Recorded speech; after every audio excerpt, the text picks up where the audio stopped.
amazing. It's clash heads again.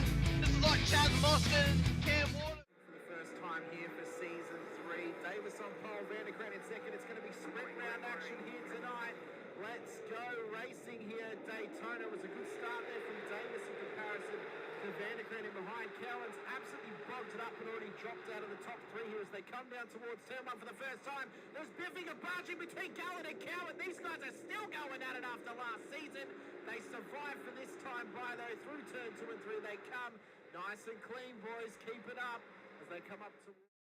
I love riding. It's a real social thing.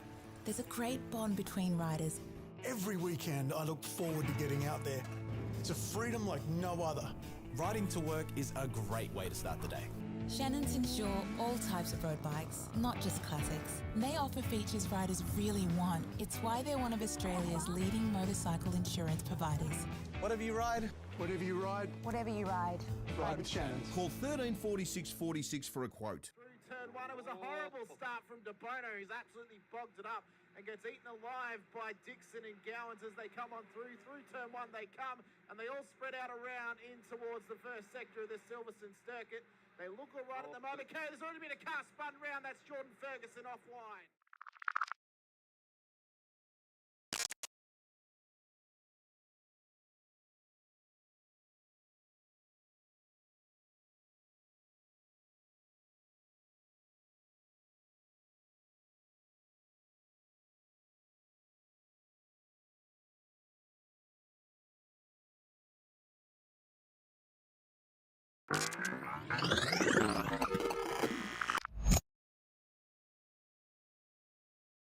Is green, green, green at Road Atlanta here as well. Faulkner did get away. De Bono is tucked in as well. Unfortunately, Houghton is on that outside line. De Bono does want to tell him to do. He's got the job. De Bono's overtaken. Now can he get Ben Faulkner up through turns for 2 and 3? They go round the right-hander, dropping down the hill. Faulkner's out in front. De Bono second. Houghton third. Ratcliffe in fourth. No real dramas going into turn 1. We've always had a few cars. They're all special. The T-Bird. Oh, that's mine. The Combi for when we want to get away. The XR8. It's going to be a classic. They're all insured with Shannons, We've also got Shannon's home and contents cover. which helps protect our automotive collectibles, tools and memorabilia in the home and garage. If you're motoring enthusiasts like us, it's got to be. Shannon's. Shannons, insurance for motoring enthusiasts. Call 134646 for a quote.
This is amazing. It's clash heads again.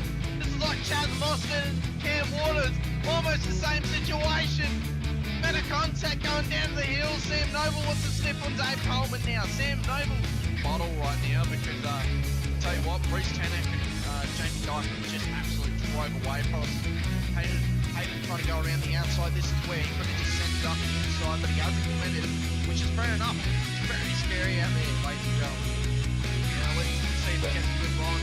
Dodd's just absolute thinker, but it is a really nice move. Blake Delaney had to move out of the way.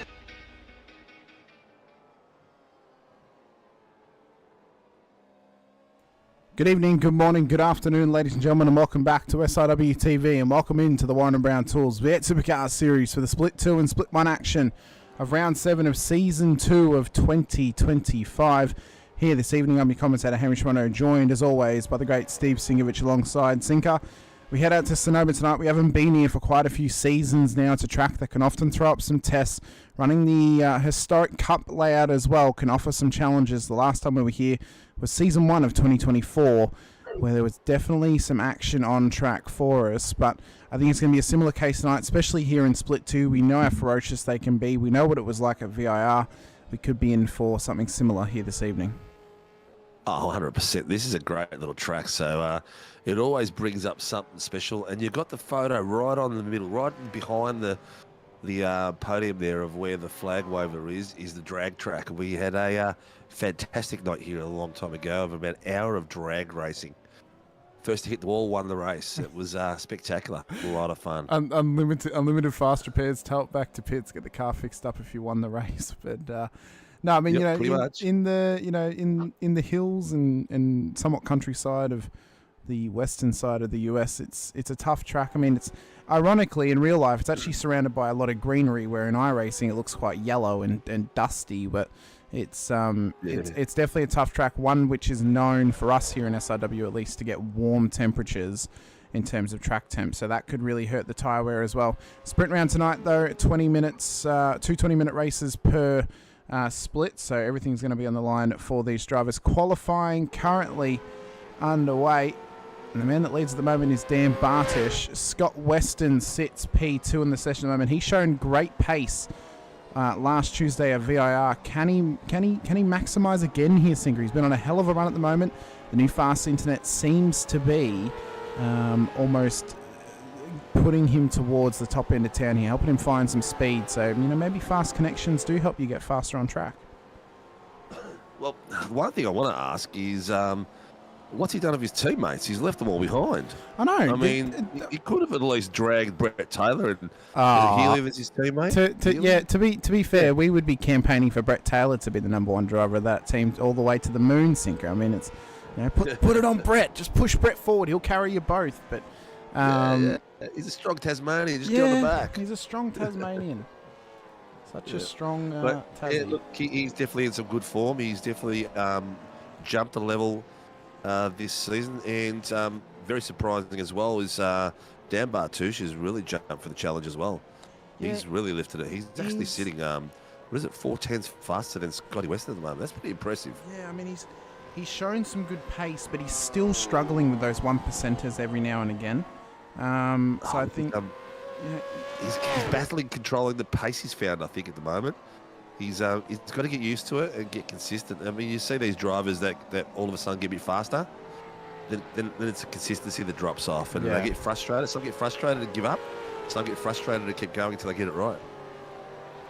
I think sometimes it comes down to, I think maybe the mindset of is, well, if you can actually get more consistent first, and then you can do long runs, the consistency will eventually lead you to getting faster. And at least that's what I've personally found, is if you can get that consistency 100%. up, keep the car on track, you'll end up getting comfortable and finding the lines and finding the speed and finding the confidence to push the car faster. But it takes time. And well, we know, Singer, that seat time is a maximum here. Not everyone has the capabilities of getting maximum seat time, but that's what it takes. And if it takes you a year, if it takes you 6 months, whatever it takes, you just got to try and get the consistency up, and you'll find pace in no time. Consistency is the key. That's right. Any driver that's out there is who wants to be up there competing with the best of the best. He needs that consistency, and it is definitely the key. There's no shadow. It's just a matter of what your dedication's like. It's just like any sport, really. Yeah. You want to be good out there, you got to practice. If you don't practice, you're not going to get better. Oh, that's right. So I think the big headline that came out of VIR last week, the a rival of Di Feldman. The first win, the first podium, just an all-out moment for her, and for the SRW community as well. The first female winner in a supercar here in SRW. First female podium in a supercar as well in the same race. A spectacular moment for her. The plaudits in the Discord channel was unbelievable. Everyone was jumping in and chiming in, congratulating Di. I hope it gave her a buzz that she deserved for it, because it was it's a well fought win. It's taken its due course to get there. She's been fast for a while. Now we just got to keep our fingers crossed and motivate young Steph Piccoli to grab the other branch of the tree and go for it as well. Yeah, see what happens. I think the next step now for Di is maybe an overall podium here in Split 2, so going for a P3 on the road or a P2, and then eventually, you know, the overall race win. That's probably the next thing on the agenda for her. And that would be the next title that she would get. Obviously, she's the first female winner. That is for a class victory, though. So if she can take a full-fledged race win, no one can deny her of anything. Then she has literally been the best on the road out of anybody competing against her in the supercars. We've got roughly 3 minutes and 45 seconds left of qualifying. Drivers will get cut off at the 15 because it is a sprint round tonight. So at the moment, though, it's Dan Bartish. And I mean, Kwashi's pulled out a good time of a 1:15.347, but still needs to find 3/10 somehow, Sinker, just to put this car on pole. That's going to be a tough task for him. And I mean, it's a tough track, mate. It is. The undulation of this track really is one of the big key factors. You're braking uphill, braking downhill. Your car becomes light around some of the corners. You've got the S's down the back straight, and then all of a sudden you're downhill braking again. It's few really good passing opportunities, but also very tough on the car, and very tough on the balance of braking. God, man, my mouth's already going, and we're only 5 minutes in. We'll give you the pass, Sinker. You've been ill recently as well. Yeah, David, she won a class race in the 8.6s. This was specifically for the supercars, though. It's the first time a female's won a supercars race. So, yeah. But I mean, Steph's participated in supercars before. She's not out on track tonight. I don't see her name in the list. So, hopefully we'll see her back before the end of the season. Is she working tonight? No, she's not. It is Mr. Barber, Mr. Keane, and Mr. Katakazinas. So, sounds like fruit salad. Greek fruit salad. Yeah, barbecue Cucasino salad. Yeah. Boys will be working very hard tonight. These guys, you know what? Up the hill, that tight right-hander always gives people issues. I reckon that's going to be our pinch point for the start of the race, because it narrows off for like 5 lanes to like 2, and on really tight corner uphill, really struggling with braking. Some cars are becoming blind around the corner, running into others.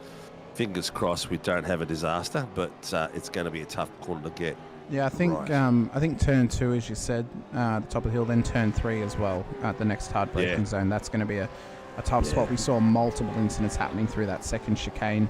Well, technically the first chicane, but this first couple of corners almost looks like a chicane. But yeah, at that chicane at 3 and 4, we often saw quite a few incidents happening, and then also at turn 5 at the very heavy braking zone at the end of this top part of the circuit as well. And then I think the more crucial, other crucial parts too, Sinker, the second to last corner too, the hairpin at the end of the circuit, and then the pit entry as well. Drivers are going to be very careful of that pit entry because it's arguably one of the worst on the service. So drivers are going to have to be very careful. It's a tough one. That last corner is in a very big, heavy braking zone, and if you can get it right, you've got a long straight just before it. Well, not a long straight, but a decent amount of straight line before it, where you could try to get in there underneath someone. So if you're going to block it, you need to sort of see Setral, in that sort of chicane area, in the hairpin area. But look, let's see what these boys do. We've got 30 seconds left. They're going to get cut off. No one's really setting anything in light. Alan Mazzaroli's got a third sector in green, but at the moment we've got Bartush, Oliver, Quash, Weston, Allen, Normanson, Hayes, Baxter, Healy, Clutterbuck in the top 10. All AMs in the top 10, and you get to the first rookie in the field, Jeff Arnold in P11. Good lap there, though, from Oliver that last time by the 1:15.18. So we got it a little bit closer to Bartish, so there may be a challenger just yet. 15 minutes, though, is up here in qualifying. The drivers get cut off from their times. They enter the old Shadow Realm, and we get ready to grid up for race 1 of the evening. As I said, 4 races to come your way, 2 per split, 20 minutes apiece. What more could you ask for from these drivers? It's going to be an absolutely spectacular affair tonight out at Sonoma. We've only got, including tonight's Sinker, 3 rounds to go of Season 2. So 2 more rounds after this week. Next week we've got the Enduro at Sebring, and then the final round the week after. And we've got 2 more rounds of the Sunday series, including Sonoma this Sunday, and then Sebring the week after as well. So it's going to be a big... Sebring the week after is a big top 10 shootout. It is indeed. Yeah. Starting grid, though, for race number 1 tonight will be as follows. Dan Bartish puts the ETS Motorsport car on the pole position. Ray Oliver, Michael Quash, and Scott Weston will then line up in behind with Ron Allen and Kurt Nommensen for your top 6. Brad Hayes, Rob Baxter then start ahead of Craig Healy, and Daniel Clutterbuck for the All-Am top 10, with Jeff Arnold and Matthew Fu then for the top 12. Marty Hughes, Tommy DeWitt will start ahead of Brett Taylor inside of the top 15, with Brad Wall starting alongside him on the 8th row, with Di Feldman, Alan Mazzaroli, Wayne Edwards, and Chris Tomlin then for the top 20. Brad Anderson, Daniel Sned, and Brendan Sopar will make up the 23 cars that set lap times here in qualifying. We then go back to see Trav Daly and John Van Ree at the back of the field, but I have a feeling that Trav Daly may have actually entered the wrong server. I wasn't 100% sure, but I classified him anyway, just in case he did go racing. Yeah, possibly. A few boys missing tonight because of the early start and can't get home to the grid in time, because tonight we do have an update coming up, but this is going to be spectacular. Barbs is just talking about pit entry and pit exit during the race and stuff like that, and we're getting ready to rock and roll. We got a minute left, and the crowds are looking a bit thin out there tonight. Must be a bit warm out there on track. What is the track temp? Only 25 actually, so it's not too bad. But lights are going up for these drivers, and for Dan Bartish, who will lead us off the line. It's full pressure. The scramble to turn 1 begins as the race start takes effect, and you can see the spreading of the field in the background as Bartish leads us up the hill. Oliver and Quash, you're already going at it up towards turn 2. Bit of a wiggle there from Oliver, keeps it nice and clean, but the bottlenecking looks to already be almost happening back here. They've kept it nice and tidy at the early part of this race, but Bartish leads by almost a suburb at this point, with Oliver in behind. Then there's Weston leading the long train up the hill down towards the braking zone of turn 5. But this is it, realistically, Sinker, the overtaking opportunities, well, you've got about 3 of them in the first half of the lap. Yeah, well, and I'm dumbfounded at how well that went. Everyone actually did not go full pace, and it allowed Bartish to get away to a full second lead. So everyone's taken it a bit easy and smart, which was amazing, and looking really good. Oh, we've had someone just across the back there. It looks like a bit of tyre rubbing, but that's about it. Daniel Snedden. Oh, jump start. Car 60. Craig 7. Healy. Wow. What a shame for Craig. He'll now have to drive through pit lane.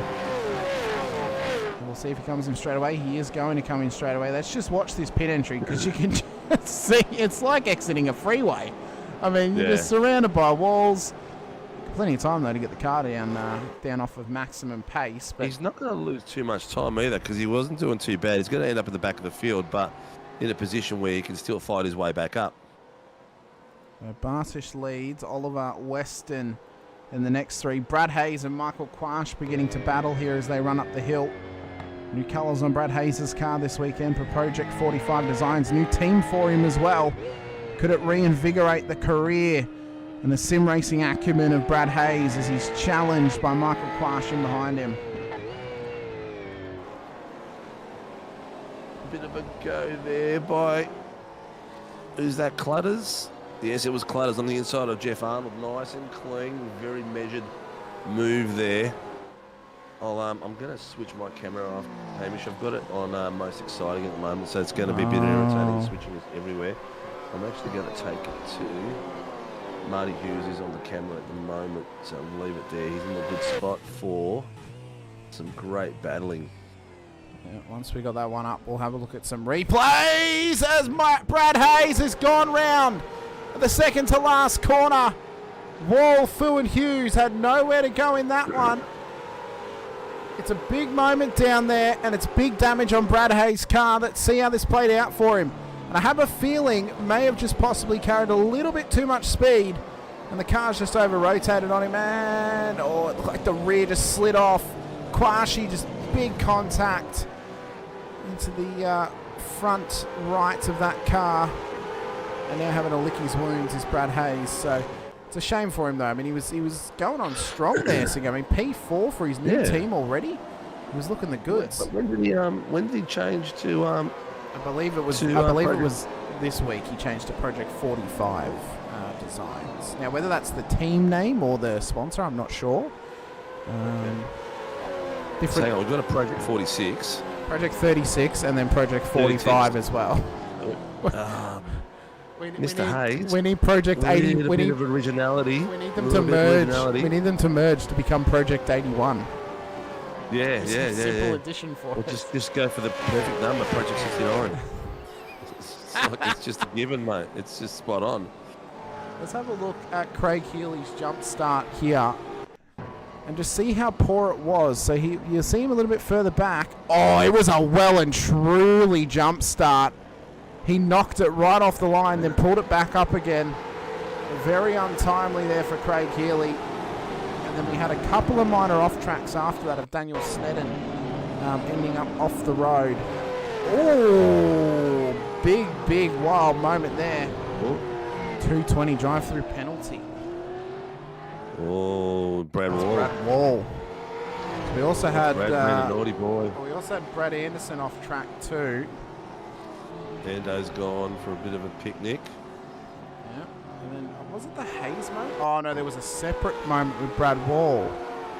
So this was hazy as we saw before down at the hairpin. So what's happened with Wall at this moment? I reckon Ando went for some brisket. Oh, full rotation there. Yeah. That's okay. That's why. He made the pass on the inside, but he's just the counter for the car in front of him. Yeah, he's absolutely wobbled him into the final corner. So a couple of big moments early on. Brad will be kicking himself right there. He gets so pissed off with himself when he hits someone. He is one competitor. He's very hard on himself. On mistakes when he makes, especially when it impacts someone else. He feels so bad. I used to tell him all the time, mate, don't worry about it. They don't give a shit. They're already racing. They're going. They've probably forgotten about it and yell about it later.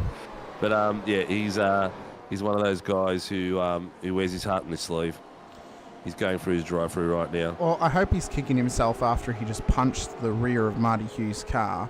But I mean, it's a tough thing. That's such a tough corner to make moves, Sinker. The last two times we've raced here, it's always been chaotic down at the hairpin. And as this track gets warmer, as your tyres get warmer, the braking... Oh, no! Oh, he's going to get pinged for that. Marty Hughes is going to get pinged for that for sure. Definitely, 100%. 100%. What I was going to say is your braking point gets longer and longer each time because his tyres are cooked. Yeah, no air off the rear of the car too. Of course, they updated the damage model, so you feel the lack of aero now on the back. Silly, boy, that's silly. Yeah. Who was that? That was I think that was Daniel Snedden. Okay. Who's Daniel? Mr. Sneddo. Yeah, that was a bit clumsy, mate. That was Marty Hughes who had the spin. It was Snedden who was following Healy at the time. So that braking point coming down that hill gets longer in the tooth every time. Because the heat's getting in there, and it's a tricky one. It's a downhill.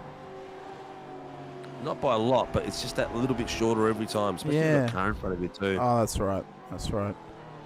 So, Rail, heat can really get you fun. It really can. I mean, you are in like literally the forest almost, and then deserty part of California. So it gets quite hot quite quickly here. The melting pot of California. But I tell you what, though, I mean. Project 36 saying nom for the win. He's doing really well. Car 055 now with a drive-through penalty. Unsafe rejoins. That's Marty Hughes that we mentioned. And as we suspected, driving through pit lane when he next comes round. But yeah, Nomison's doing well. Up one position into the top 5. He has been such a little sneaky worm this season. He's just snuck his way up into positions and gotten some quality finishes. He has been increasing. Their performances are getting better and better every week. He's really starting to feel more comfortable with these guys at the front of the grid, which is really good to see. And it's good to see the confidence building, especially for Nomison with ARTT Revolution E-Racing. And he chases down Michael Quash. Always say, if you've got someone out there you want to see, someone out you're supporting, please let us know. We can switch the cameras around here and there. I've got the legendary Di Feldman, the royalty of the women's racing in V8 Supercars at Split 2 level on the bottom cam. And we've got the hamburger back.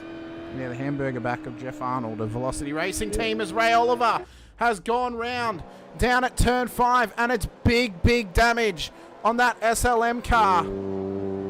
What has happened with Ray Oliver down there for him to end up off track? So he was making good ground on Bartish. He got it a bit loose.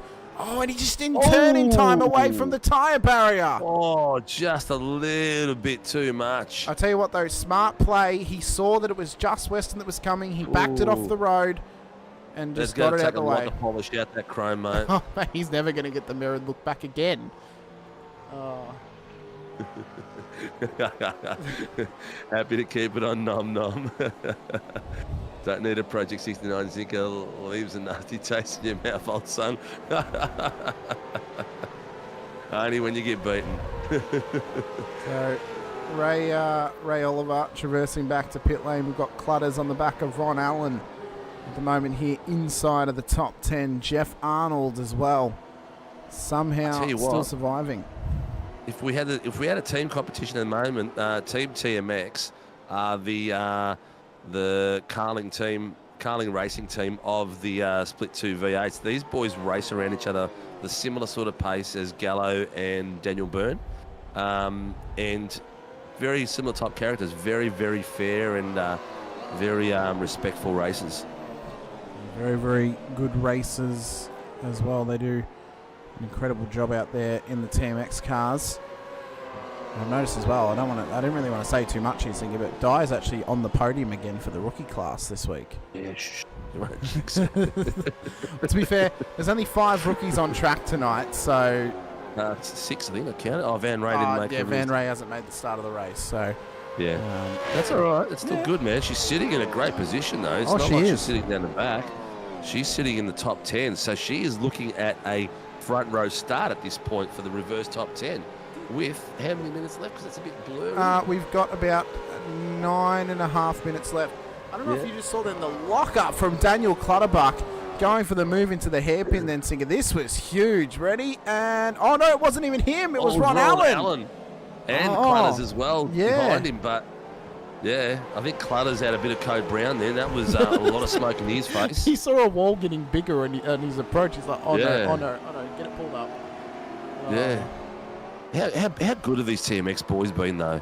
They have really risen to this series. They've found their place in the pack, as we'll call it, the Wolf Pack, and they're feeling comfortable and driving really well.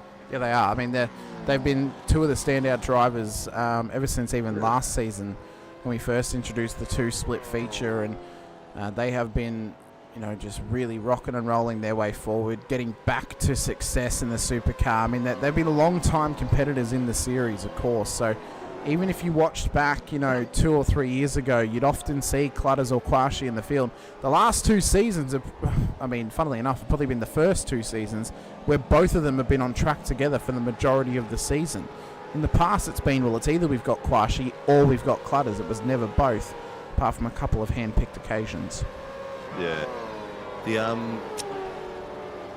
Actually, that's what I was going to say. I lost my train of thought for a second then. But front row of the grid as we stand, Brett Taylor and Di Feldman. Let's go, Brett. Two legends of the underdogs of SRW. Could it be we get a Brett Taylor win tonight? We got the Di Feldman win last week. Can we get the Brett Taylor overall win tonight? Could it be? Elbows out Taylor. Yeah. If anyone can do it, the Tasmanian can. This is true. Yeah. This is true. Oh, here we go.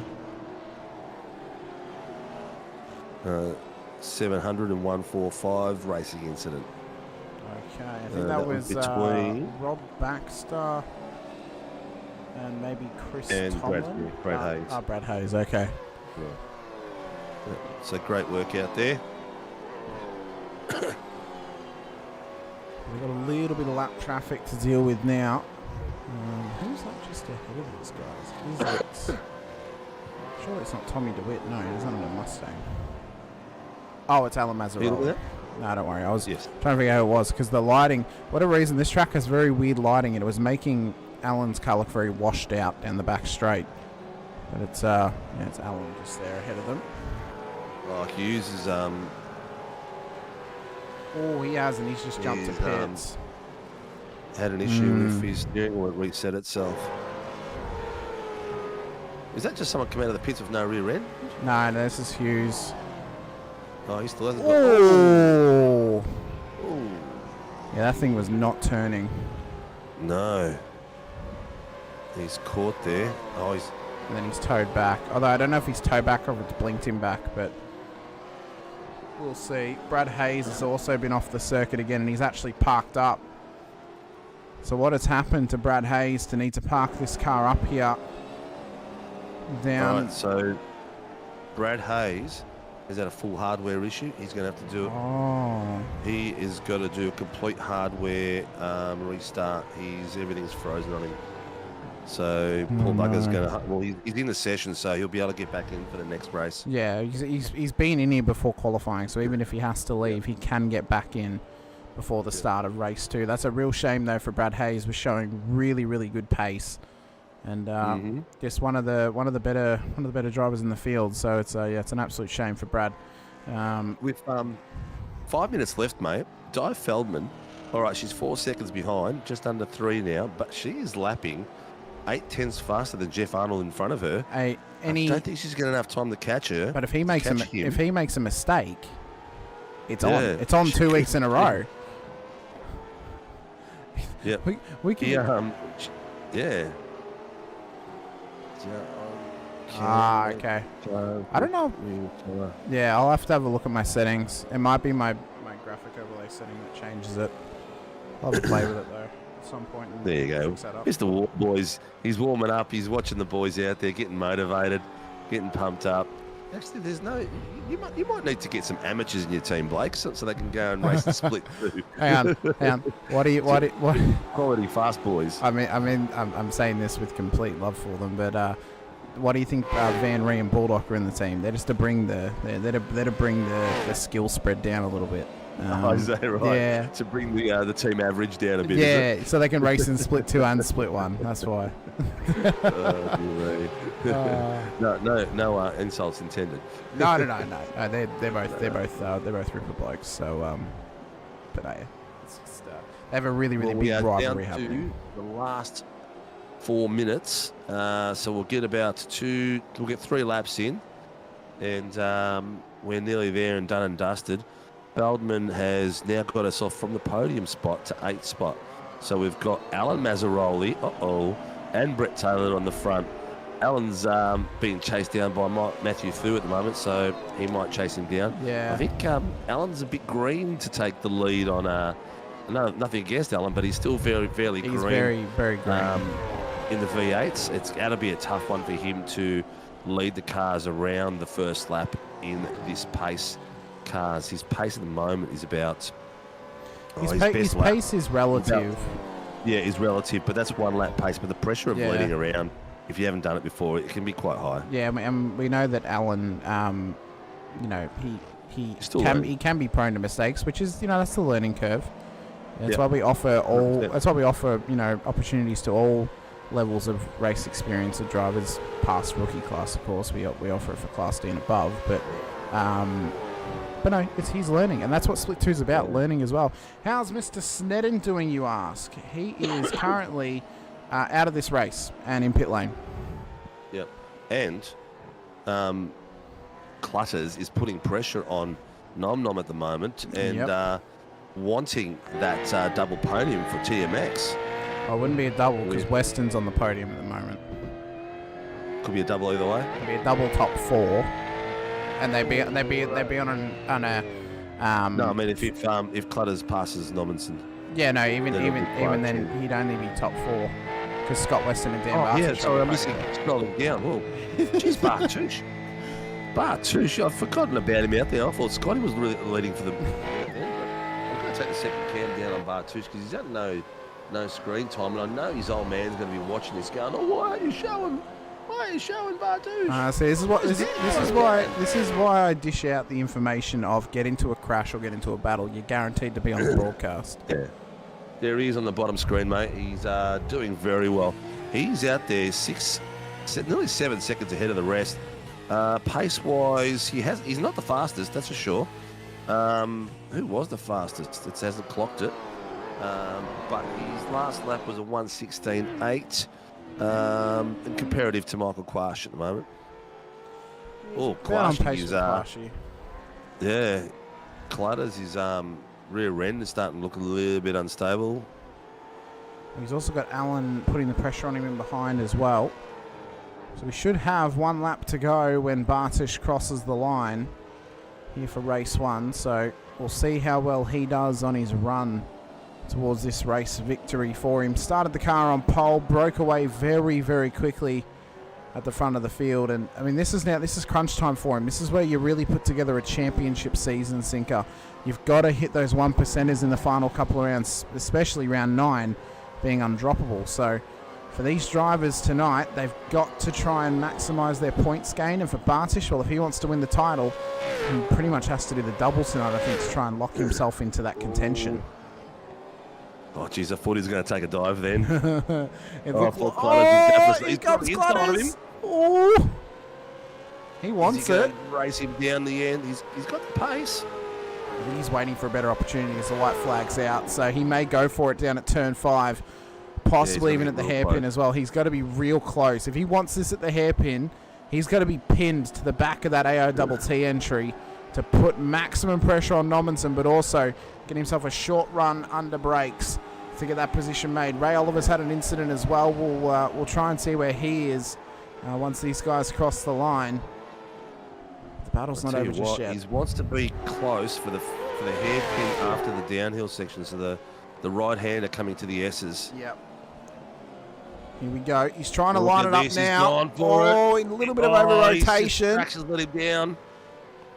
But Kurtz was swinging it as well. He's done it. He's got it done round the outside. Great move. Got some cojones in that boy. Some great moves there by these drivers. Yeah. But for Dan Bartish of ETS, he's going to come round the final corner from pole to race winner in race number 1 is Dan Bartish. Scott Weston of EWT will then come across the line in P2. And then Michael Quash, who's managed to build some gap over Clutters and Nommensen, is going to come home in P3 on the road with the damaged TMX car. Clutters makes it a double top 4. Nommensen in the top 5 as well. Ron Allen in P6.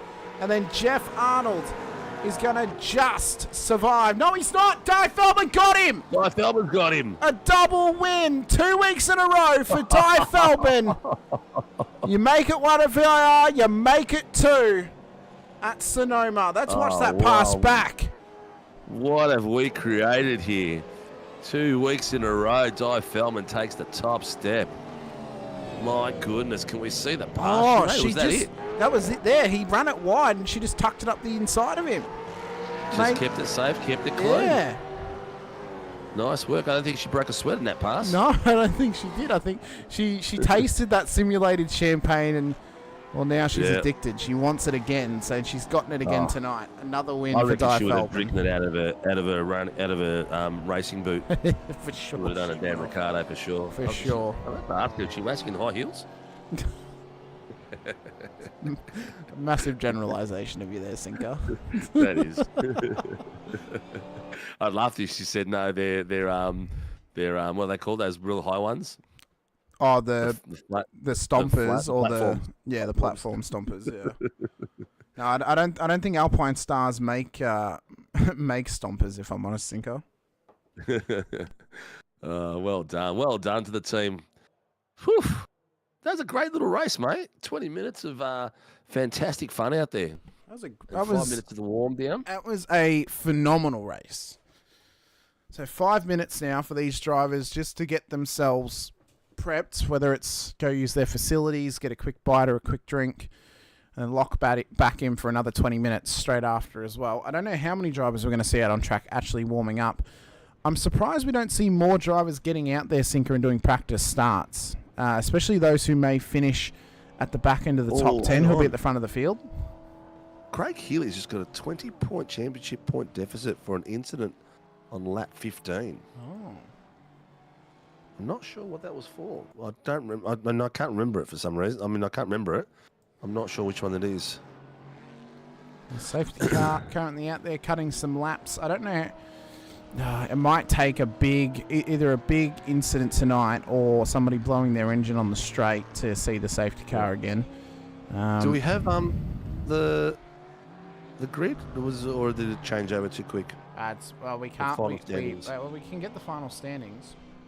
Yep. We can't have a look though at Is it even going to give it to me? There it is. So Bartish took the win to Weston, Quash, Clutters, Nommensen and Allen. Then it was Di Feldman as the rookie race winner 2 weeks in a row. She's now won the first race on the night. Jeff Arnold, P8's in behind her. Brett Taylor, Matt Fu. So that's the top 10 who'll be reversed for the grid of race 2.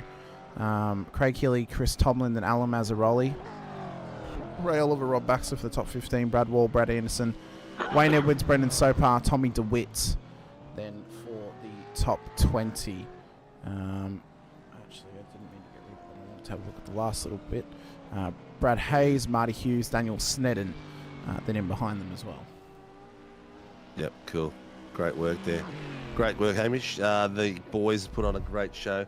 Again, thank you to all the sponsors that support us here week in, week out. Moser Racing, Phoenix Driver Development, give them a call, get some training out there. They do some amazing work. They worked with our team as well early on this year. Warren and Brown Tools, who supports the V8 series on Sunday nights and Tuesday nights across 3 different races every week. They are an amazing supporter of what we do at Hit Sim Racing World. So much so that I've got enough prizes to give away for every series for next season. So it's going to be a lot of fun for the boys at race season 3. And then Shunt Scenery as well. Our own Greg Barber and their 3D sculpturing of sites and scenery for the Flight Simulator world. Grim Industries, the legends that they are, that just did a beautiful Ferrari table, mate. Did you see that on social? I saw that thing. Oh, mate, I saw it in real life, and it is the sexiest table you've ever seen. Mate, it looks amazing. The only thing it's missing is to be able to start it up and scare the shit out of your guests. Yeah. Can you imagine if you could do that? The glass would shatter on the top of it as soon as you start it. That would. But no, I mean, it's if I had the dosh and the space to put a Ferrari engine coffee table in my house. Oh yeah, it'd be an instant purchase. Definitely, mate. It looks awesome. So it does. If you haven't seen it, get online and check out his website. I'm sure he's got it on there, but check out his socials as well. He's got some great stuff he's been doing lately. He's got an Aston Martin engine he's doing at the moment as well. So the DB9. So we're talking, these tables are going to be like, 10 grand plus, because the engines themselves, whether they're functioning or not, it's an actual engine you put. Like, could you imagine if you bought? Now the smart thing would be is if you wanted to, up your profits, you buy written off engines and then repair them and put them as the table. They all are written off engines, yes. But they're still very expensive because of the components that you need with them. Yeah, for to make them look good. So the block might be gone, but the rest of the engine's good. So you still got to buy a faulty engine. But yeah, that's why he does the LSs because they break easy. Just crap and they break easy. You probably never see a 2J table from him. I'll be honest with you, but. Well, he has done a 2J. There's one in the showroom that looks sensational. He's got a Honda engine out there as well. He's just done a go-kart table with an old classic go-kart. Pretty cool. So he's doing some amazing things. The trippiest one is the one he did for a construction company with the two front ends of a digger, making the legs of the table. So it's a full boardroom table. It's amazing. This thing is absolutely stunning. That's pretty sick. I'm not going to lie. It's pretty awesome. Starting grid, though. Speaking of awesome, starting grid for race 2. Matt Fu will start on the front row alongside Brett Taylor. Come on, Brett. You try and get that win. I know we don't like to be favourites here, but Brett Taylor on the front row could be the opportunity he needs here, Sinker. Jeff Arnold, Di Feldman then in behind with Ron Allen and Kurt Robinson. Daniel Clutterbuck, Michael Quash with Scott Weston and Dan Barsius then for the top 10. Everyone else will start how they finished in race number 1, including Craig Healy, Chris Tomlin in behind them on the 6th row. Alan Mazzaroli, Ray Oliver with Rob Baxter, Brad Wall, as well as Brad Anderson, Wayne Edwards, Brendan Sopar, Tommy DeWitt for the top 20. Brad Hayes, Marty Hughes, Daniel Sneddon in the top 23. I did see John Van Ree on track in the warm-up, and he's on grid, so he'll start in P24 at the back of the field. Will Mr. Van Ree? He must have, yeah. Got in just in time. So Brett Taylor. I'm going to take my camera to Bartouche. Okay. Let's see the run that he can have. There's Fu on the front row as well. Goes all the way around the corner. You can see them all down there lined up side by side. And there's a drag strip just to the left of them. Yeah, ready. Imagine if we had Eastern Creek, if we got SMP on iRacing. Get the drag strip going as well. So we'll see what happens when we go green flag running for race number 2. Billy. We haven't spoken to you for a while, mate. Yeah. I think he needs to change that livery back. I don't know if the VIP Pet Foods is the one for Mr. Mole. You mentioned that the crowd looked a bit weak, Sinker, but the more of them have showed up. They must have heard about Di Feldman's second win, and they've rushed to the circuit. Oh, that was a jump start from Matt Fu. Sorry to interrupt you, Sinker. He's just jumped the start before the 5 lights were even up, so it's going to be a drive-through for Matt Fu. Jeff Arnold's going to rocket round him and go straight into the lead as they run up to hill towards turn 2. The scramble has begun here in race number 2. Nommensen already passed Taylor early on as well. They look to go side by side down towards 3 and 4. TMX cars are there too. Yep, confirmation from race control. 996 with a jump start. So Fu's going to have to drive through pit lane just like Craig Healy in race 1. But it's Jeff Arnold who leads to Fu, to Nommensen, to Taylor, to Clutters, to Bartish, to Feldman, to Allen, to Healy, to Quash. The only one outside of that is Scott Weston in P11. He'll get put into P10 when Fu comes through pit lane to serve that drive-through. Yeah, that was unfortunate for him. And then the thing was, he bogged it down after that and just got smothered, which probably wasn't a bad thing because he's have to get his way out of the way either way. But Jeffy Arnold got off like a bat out of hell. And Kurt Nommensen, Brett Taylor, a little bit swamped. Daniel Clud's up. Dan Bartouche 4 places up on the start. Yeah, he's done well. Fu has not come in to serve the drive-through just yet. So he'll need to do that within 3 laps, otherwise he'll be disqualified by iRacing. Taylor and Clutters battling away as well inside the top 10. Doing it earlier than later because the field's still condensed. And he can get on the back of him a bit easier. Well, it's interesting you say that though, Singer, but the longer he goes as well, the more possibilities of the field spreading. So then he may not actually come out he might not come out at the back of the field. So it's a very tough balancing act when to do it and at what point of the race, you get given it that you then make that decision. Do you go early or do you go late? Or do you go somewhere in the middle? So Arnold leads. The corrected order is Nommensen in P2. Taylor on the podium, but Clutters wants to have a word about that as he tries to line it up the inside at turn 6.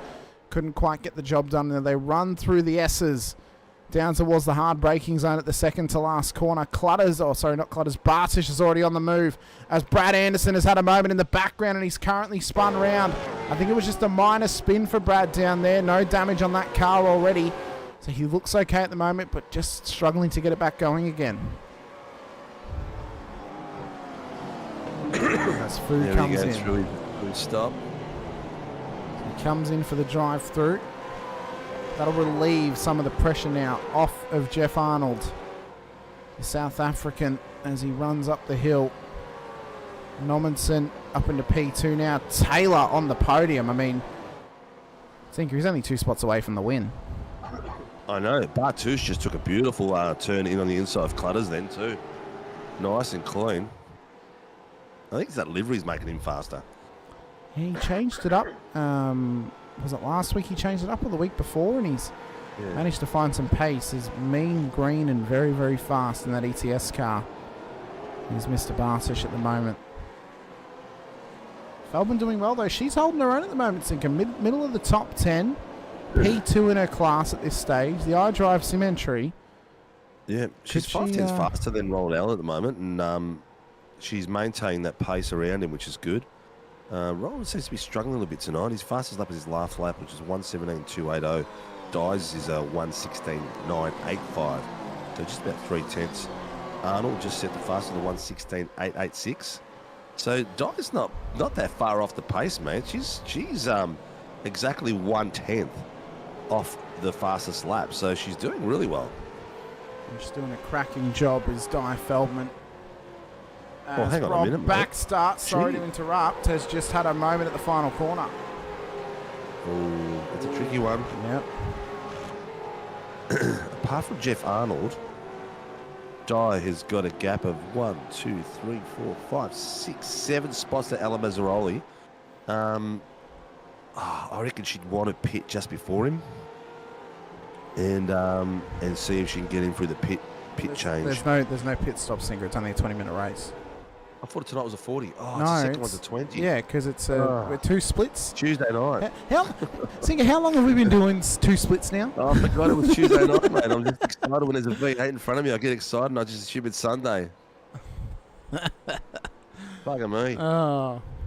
God. It's proper sprint It's a round shame stuff. we don't have time to do a 2040 with them, because I think that a lot of these guys that are battling, that it would change a little bit. Tomlin's got himself up 1. Marty Hughes up 7 places. That's the biggest mover so far. I don't mind the Tuesday sprints of being 220s, because it's almost like, was it Torpo that was a full sprint round this season, so they didn't need a pit at all or something? It was one of the rounds. Yeah. There was only sprints and they didn't actually have to pit, and it actually created for some really cool racing. It took the strategy out of it, as Marty Hughes has been into the wall down at the hairpin. Don't tell me that Brad Wall's been involved again. Not with him. Hopefully not. He comes into the hairpin. No, it was the other way round. No, he's hit Brad. Well then. Looked like Brad was going to make a sneaky pass on the inside then until he got hit. Well, he was modulating his brace quite nicely and it was going to come side up, but has he missed the pit entry as well, or is his car just... I think his car's now a bit cooked because of that. I feel that maybe Marty, after not only fixing his rig after the wheel disconnected, he may have also gone out and purchased a receipt printer as well, possibly. And just handed the first one there to Brad Wall. Brett Taylor, P2 on the road at the moment. He's managed to get past Kurt Nommensen. So the Tasmanian has got some pace and he's got some hunger at the front of the field. But the real question mark here is Bartouche and Nommensen and Clutters chasing him down. Could the fairy tale continue here for Brett Taylor tonight? He's got to survive 13 and a half minutes. Try and get it past Jeff Arnold, and he'll take his first overall race win in Tuesday Supercars. He's 9 tenths faster than him at the moment. He's just got him under 6 tenths at the moment. So those last 2 laps, he's taken a hell of a lot out of him, and cracking pace. 8-9 tenths faster. Drive-through penalty for 0.55. That's Marty Hughes. So Marty will now have to come through pit lane. Yeah, where he wanted to wax on, wax off in the back of Brad Wall's car. Ray Oliver set a cracking fastest lap though, 1:15.873. Cracking this lap, time. but the previous lap. So that's very fast. Very, very fast. And we would expect the faster times maybe just to start coming in this lap or the next few, depending on the rhythm that the drivers are starting to get into, if they're in a battle pack or not. But you can see here, Taylor is hungry to take the race lead. Arnold left the door open and the Tasmanian nearly snuck through. He wants this car between him. Sooner than later. Yep. Yeah. He's got Kurt Nommensen and Dan Bartusch is on fire at the moment, so he wants to clear those boys and get past Jeff as soon as possible so that he can get a bit of a buffer there, because Jeff's not going to be easy to pass either for those other guys. No, he won't. So it may not be easy for Taylor to get past, but if he can get it done as quick as possible, it'll take a little bit more pressure off him with Nommensen and Bartusch chasing him down. Don't forget about Clutters as well, who's back there. Oh, Healy's off track. Oh, Craig Healy off the road, further back. What has happened to Mr. Healy to be spun round? It looks to be the same spot that Mr. Hughes went round in the last race at the exit of turn 2. So he's put a little bit too much lolly on it, and round she goes. Oh, he's had hardware failure, and he's requesting a tow. Are we going to get a safety car? I don't know. If we get a safety car here, this could change the whole race. It could. It'll really start to bring... He's very close to the edge of the track. Yeah, he is. This will bring the whole field back together again, condense them back down. No, he's let him tow. Okay. He's let him tow. So Taylor is trying to get this job done on Jeff Arnold if he can. Arnold's running a little bit deep. Taylor's running that real tight line through the second to last corner. So as they run up the hill once again, I mean, for Jeff Arnold, this won't really make much difference. He's bleeding his class. He's not going to lose the class win. It'll be the overall win that he would lose, but with 10.5 minutes left, Taylor is wrestling this Camaro around this track. There's Nommensen on the inside. Up Taylor's to the outside. Faster.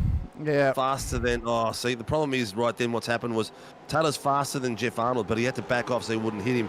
But then, because he did that, he lost momentum through that bit up the hill, which gave Court Nommensen the beautiful exit out of there to pass him. But look at this, he's getting swamped now. Now, Clutters is having a go on the inside. So this top 5 and even top 6 with Feldman, and then even the top 7 of Allen getting dragged into it. I mean, Arnold's becoming the cork in the bottle here. Eventually, you've got to decide. Well, do you want to defend this for your life, or do you want to just try and back up a little bit, let these guys pass? It's a great work for him. Cowie asking if we're happy with the sunset. I'm happy with the sunset, Cowie. I'm not happy with it for HDR because HDR does not like sunsets, but I do like a sunset race. It is good. Yeah. As long as it doesn't get too dark. We've got 9 minutes left. Action aplenty. Been told about Ray Oliver's pass on lap 7. Let's have a quick look at this. Oh my God, 3 wide into the braking zone. Are you kidding me? Now that there is textbook. Up the inside. Well controlled by Quash. Well he controlled. Easily. He was pinned in the middle there. He was. That was a great move. Quash was the key to that pass being clean. He just kept it steady, being squashed on both sides. So Arnold leads the way. Nommensen P2, Taylor in P3, Bartusch and Clutters inside of the top 5. Feldman in P6 at the moment. How long is Nommensen going to be willing to wait to get past Jeff Arnold? Or is he just going to have to try and send it at some point? Because, I mean, Arnold is starting to bottleneck him. If he can get past him, that will then make his life so much easier, because it's probably then going to bottleneck the rest of the top 5 and might give Nommensen some gap just to break away from them. Dye's getting pressure from the boys behind Ronald Allen and Ray Oliver. The New Zealand bottom cam at the moment, and 5/10 on both of those guys behind her. Ray Oliver's actually putting a lot of pressure on Ronald Allen as we speak. Yeah, so don't forget about the Ray Oliver factor. If he can get up onto the back of this battle pack too, he's got some mega pace. Proved it in race 1, but then a mistake down at turn 5 cost him the possibility of a race win. As Ron Allen and Ray Oliver have just made contact and have both gone off the track. This is the key. You got to keep it clean. That is the key. You can get up as many places you want, but let's see what's happened here. So he looks to dive it up the inside. Oh, it doesn't look to be anywhere near far enough up. Yeah. And Ron's just gone to follow his line. Nowhere to go. Yeah. As Nommensen is past Jeff Arnold. He's just got past him. So Nommensen now leads the way and looks to break away from the clutches of the bottleneck of Jeff Arnold, but he's run it wide. Yep. Oh, come on. And here comes Taylor. He's trying to get this done. Look at Clutters on Bartish, 2 up the inside. Clutterbuck. Oh, it is great racing from all 5 of them at the moment. Now the pressure's on Taylor here, Singer. He has to send this thing past Arnold if he can. He cannot. He had to do it 5 laps ago, and then he'd be in the position Normanson's in. Nom's got clean air. The bottle is gone. The cork is popped, and he's on his way, mate. He's flowing. This is what Jeff needed 5 laps ago. Yeah. So for Brett, he needs to have taken notes on how Nommensen. He needs to take notes on how Nommensen did it on the last lap and do the exact same thing. It's going to be his best chance here to do this. He also has to then cover from Bartish down at the hairpin. So he tucks it in tight. 187 drive-through penalty. That's going towards Ray Oliver. As Taylor is just under massive pressure right now from Bartish and Clutterbuck in behind him. Feldman's up there too. This race, she's having a cracker, isn't she? She is. She really is. Yeah, it really is. She's turned the corner. Quality she's starting to improve dramatically now. The key is going to be, is Jeff Arnold going to be able to sit up and around with those boys for much longer? He's got 6 minutes left under without losing control and getting off track. At this point, I think it's leading to me feeling like Nommensen may be a little bit out of reach now for these other 3 drivers. We know that Bartish has got good pace, but he's got to be able to catch him and then pass him as well. So I think without a mistake now for Nommensen, he could walk away here and take the win.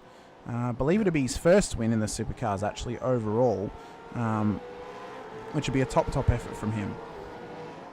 Yeah, he's done extremely well using the full width of the track.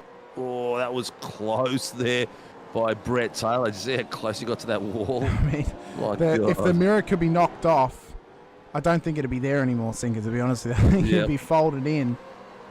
He's going to be kicking himself, Mr. Taylor, because he really probably wanted to speak to us, mate, and it looks like he just missed out on your chance. Well, ironically, he's 1 position behind where he started the race. Jeff Arnold is 1 position up from where he started. So if Arnold, who we know has been such a good starter in these cars, of course, former Air Force pilot, still a pilot now, in fact, he has got the reaction skills that it takes to get quality race starts, and he's proven that as Clutters has had a massive wiggle. As he's now trying to get this car past Bartish, but the wiggle has cost him in that move. Oh, it's... Scotty Weston just called something in. What's happened? He's had a rough night tonight, Scotty. Yeah. Showed awesome pace in the qualities. Good performance in race 1, but race 2 has just not been his night. Oh, I mean, I don't know how you can call that in, Scotty. You're not really up there at that point. Yeah. When you're in the driver's seat, it always looks different. I mean, he's not there, so unless he's calling himself in, I mean, I don't really know. I don't really know what else there is in that one, but regardless, he's back out on track at the moment. No further action. He's on board with Clutters and trying to chase down Dan Bartish at the moment. Brett Taylor is in the hot pot. 3.5 minutes. Looks to be Nom's race at the front of the field. Can Taylor, though, get this car into P2?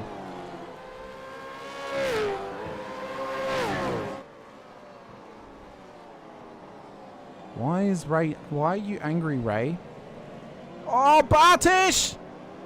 Up the inside. Couldn't quite get there.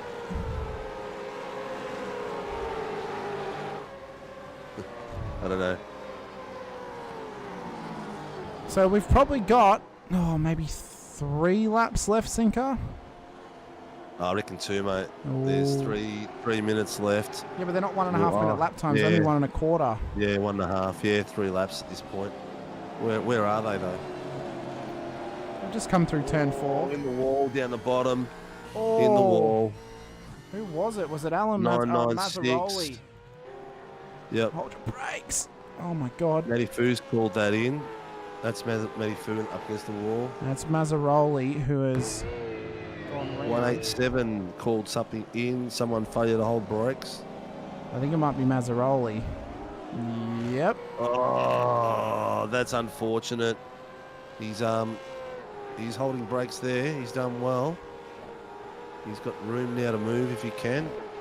Oh, he can't now. He's hit the wall. Should have gone reverse. Stop. Yeah, he stopped. He stopped when he saw the cars coming. Yeah, He's but done well.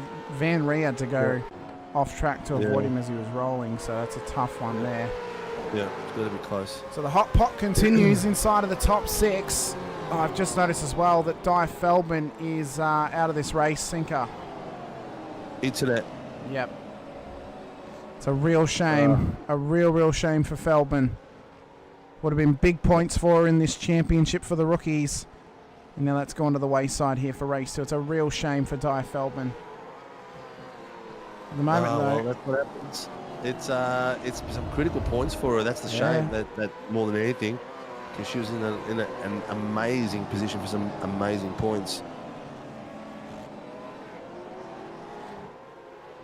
Oh, hey, yeah, he's talking about Billy Moll's comment. Yeah, about people being on their phones when they're at work. Yeah, but I think Ray's angry faces aren't really angry faces; they're just frowny faces. Really. I see. No, maybe he just gets red quite easily in his face. Maybe that's what happens with Ray. Post race penalty in the car for Alan Mazzaroli. That was for that contact we saw. So that might be for either the contact or maybe also the not holding brakes. So one lap to go. Oh, okay, yeah. Just for the contact, holding brakes was no further action. Okay. White flag. White flag. Nommensen leads the way. Jeff Arnold on the podium. At the moment, with Brett Taylor in P3. But Brett needs to find 2 positions in this race if he wants to come have a chat to us afterwards and to take his first overall race win. Here in Tuesday Supercars, he's had a class win before, but never the overall. So as they run down towards turn 5, it looks to be Nommensen's race to win at this point. But can Taylor finally get through the bottleneck that is Jeff Arnold? He looks for it up the inside. Finally released. Round the VRT car he goes. Bartish is trying to go with him as well. So is Clutterbuck. Sorry, Kwashi, who is just ahead of Bartish now. So Taylor up to P2 on the road. But Nommensen has survived this point of the race. He got round Arnold as quickly as he could. And now down towards the second to last corner, the final complex of Sonoma Raceway to the inside. Turns in, runs it round, and for AITT and Revolution E-Racing, Kurt Nommensen will take his first win in Tuesday Supercars as he blinks it across the line. Brett Taylor P2 and Jeff Arnold will win it for the rookies in P3. Oh, just 2. That was 2 tenths by Kwashi behind him coming around that corner. And Clutter's on the back of Bartouche, 2 tenths as well. Great racing there tonight. The boys have done an absolute cracking job. Some great performances as well into the top 10. Chris Tomlin up 5 positions. Tommy DeWitt up 11 positions into P9 as well. Big loser in that top 10 was Ron Allen down 5. And obviously Matt Fu started on the front row but got the jump start. He's down 14 in this one. And then the heartbreaker Di Feldman's internet costing her again, down 16. Bit of nerves. Bit of nerve there by Fu. Bit of experience building. But that's what happens. But quality racer, nice drive from the Tasmanian. It was a very good drive from the Tasmanian. He held off those boys and did extremely well. He just needed to pass Jeff Arnold a little bit earlier. And he would have been fine.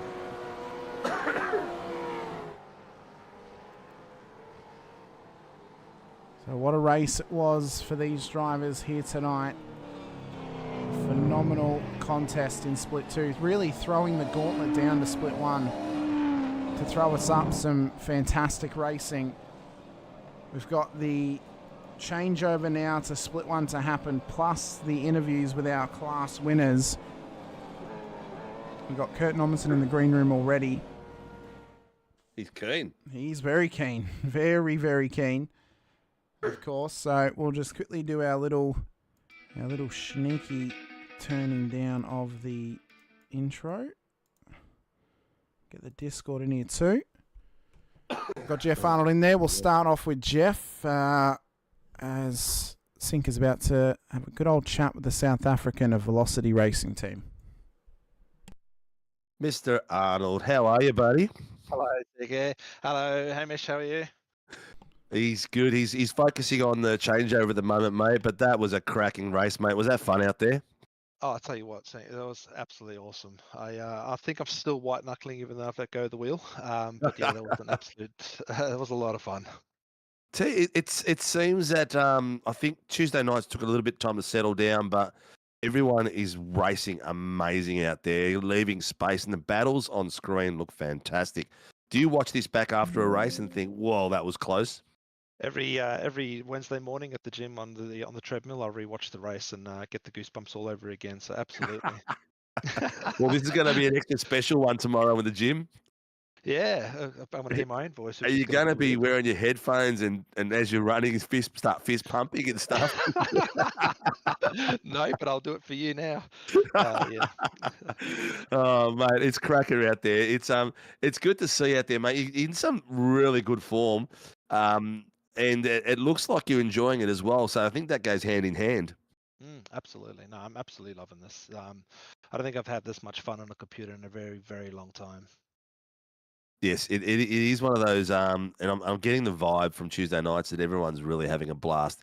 And I'm loving the camaraderie after the race in the Discord. You know, everyone, apologising, and I mean the response from last Tuesday for Die was amazing from all the drivers, split 1 and 2. It was crazy. So there's an amazing community out there, mate. But what a sensational job, mate! Is that your first podium, first top step? That is my first podium with SRW, so this is extra special for me as well. Oh, mate, we'd love popping cherries on a Tuesday night. This is amazing. Sweet. You've been with us for a while now, eh? How many seasons have you done? This is my second season. Yeah. This is your last second? one No. I was a bit split 2 as well. So this year with rookies, it's right in my element. I'm quite comfortable and happy at home here. And you're loving the cars around you, feeling comfortable, which is good. Yeah, absolutely. Well, mate, who supports you and gets you on track and gets the team going? Definitely Velocity Racing team and our sponsors Soco and Chickies, as well as the Veteran Gaming Australia community. They do a wonderful job at supporting people in the racing community, as well as SRW with the great announcers and the RC that we have every week. It wouldn't be the same without you guys. Thank you very much, mate. Thank you for the prop for the pat on the back, I should say, and Nice. Legendary effort, mate. It's good to see you up top and good to see you having fun. That's what it's all about here. Awesome. Thanks, Sinker. Cheers, mate. See you, bye. Next up, All right, we have Mr. Kurt Nommensen Sinker of IRT Revolution E-Racing, who is P1 for the AMS and P1 overall. Kurt, congratulations. That is your first Supercars overall victory, I believe, here on Tuesdays. Yeah, it would be. Well, Mate, the bottlenecking Sinker was huge, wasn't it? Yeah. I think how tough was it to get past Jeff? It was pretty tough. He was driving really, really well. He wasn't that far off the pace, so it wasn't like I had a massive amount of overspeed on him to just drive by. I just sort of had to look at where he was a little bit weaker and try and find that little bit of a weak spot where I could just sneak it in the inside and try and get away from Brett and the pack behind.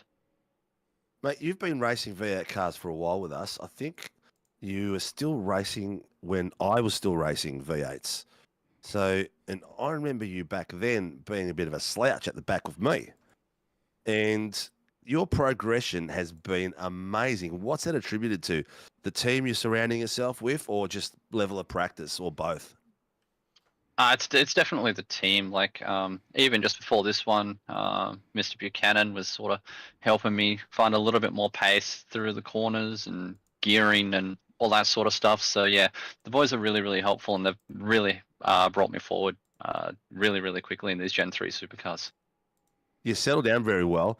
You're driving the what do you call it, 86, like you've been driving it for decades as well. After it's only really been your second season, so it sounds like you're having a lot of fun and enjoying life behind the sim. Yeah, definitely having a lot of fun in the sim and really enjoying all the racing and all that. I'm slowly getting a bit better, and my racecraft is getting better, and yeah, it's just making it all a lot more enjoyable. Yeah. Well, it definitely shows on track, mate, because your levels are getting better and faster. You're right up there with the boys every week. You're rubbing shoulders. You're doing things. Your racecraft is improving immensely as well. So, mate, hats off to you for the massive progress you've made, and it's good to see you at the top step. And congratulations with that.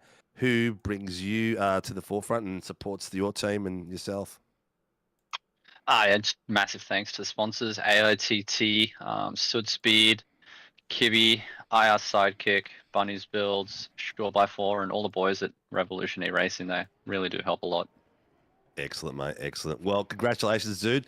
Good luck. 2 more rounds to go. I hope the season just keeps going harder and harder for you. And season 3 is going to be spectacular. So I hope you keep having fun. Yeah, thank you. Cheers, buddy. All right. Now, Cinco, we get to move on to the Split 1 boys and see what they can do. And I see a Mr. Broken ankle and all, James Scott, out on track at the moment. Excuse me while I cough my lungs up there, Hamish. It's okay. It's all right. Yes, we come into this race, pretty much ripping and raring to go, and I think we saw last race how good the racing was at this track. It can produce great racing. It's whether the drivers can put it all together for us here. Of course, these are the faster of the two groups, the Pro-Am and Pro drivers in this field, and we'll see how well they can do, and we'll see how well they can really put the pressure on each other. Well, mate, you entertain the people and let them know about sponsors and where we are with the ladder, maybe, while I get a glass of water. All good, mate. No worries. Well, qualifying underway for these drivers at the moment. Mr. Sinkovic has just gone to get a little glass of water at this stage. The Split 1 drivers are out on track at the moment and just sorting themselves out as they run towards qualifying here this evening. But for James Scott, how well can he do tonight? Of course, he's running around at the moment with a broken leg, a broken ankle, so that could very easily really start to play on his mind. It could really start to play with how he's progressing throughout this race as well, and how fast he can actually be. I mean, we know that he is an alien behind the wheel. We know how good he is. We know how fast he is too. I think now it's going to come down to how well can the ankle hold up, or how has this now changed his driving style, and can he still carry that pace here throughout qualifying and throughout the 2 races, and what's the endurance going to be like? How is this now going to affect him and affect him as a driver going forward here for the Chiefs? Hopefully it doesn't affect him too much as he runs up the hill, goes straight to the top of the timesheet, so 1:13.5, so apparently it's not affecting him too much, but it's a great time though from James Scott to go straight to the top of the timesheets at the moment. And as he just brings it up to a halt, you can see as well Billy Mole out there at this stage too. The support for these drivers is immense as Mole puts it into the wall. It's a real shame for him. He's really been struggling these last few weeks. Blake Warboy's back on track too. I wonder if he's back on the regular sim, back into his regular way of driving as well. He carried a less than optimal simulator that he wasn't used to running to a race win on Sunday. Could he do the same tonight here at Sonoma? He's managed to put it at the top with a 113. Oh, sorry, that's Scott in P2 with a 113.9. Can he back that up again and do it all over again here in qualifying? We'll have to wait and see. We have also got Jace Douglas and Andrew Cowan's cameras for us too, so we'll be able to clock in with them throughout this session and throughout the race as well. Douglas just coming back onto track now. Get his qualifying back underway. Jaden Green, currently the top-seeded Pro-Am driver in P3 on the road at the moment. As Will Morgan rockets around at this stage. Mitch Noble out there as well. See how well Mitch can do. Who's Mr. Rushworth? He is out there, but he's not on track at the moment. I mention Andrew because he's, of course, made the move to accelerate sim racing recently. As I think Sinker might be back. Andrew Rushworth. Oh, okay. Oh, that's right. He did too, yeah. Yeah. So I'm waiting to see him on track in his new livery. I want to see which colour they gave him, whether it was orange and white or blue and black. We'll have to wait and see on that one. But yeah, this will be his first. On him.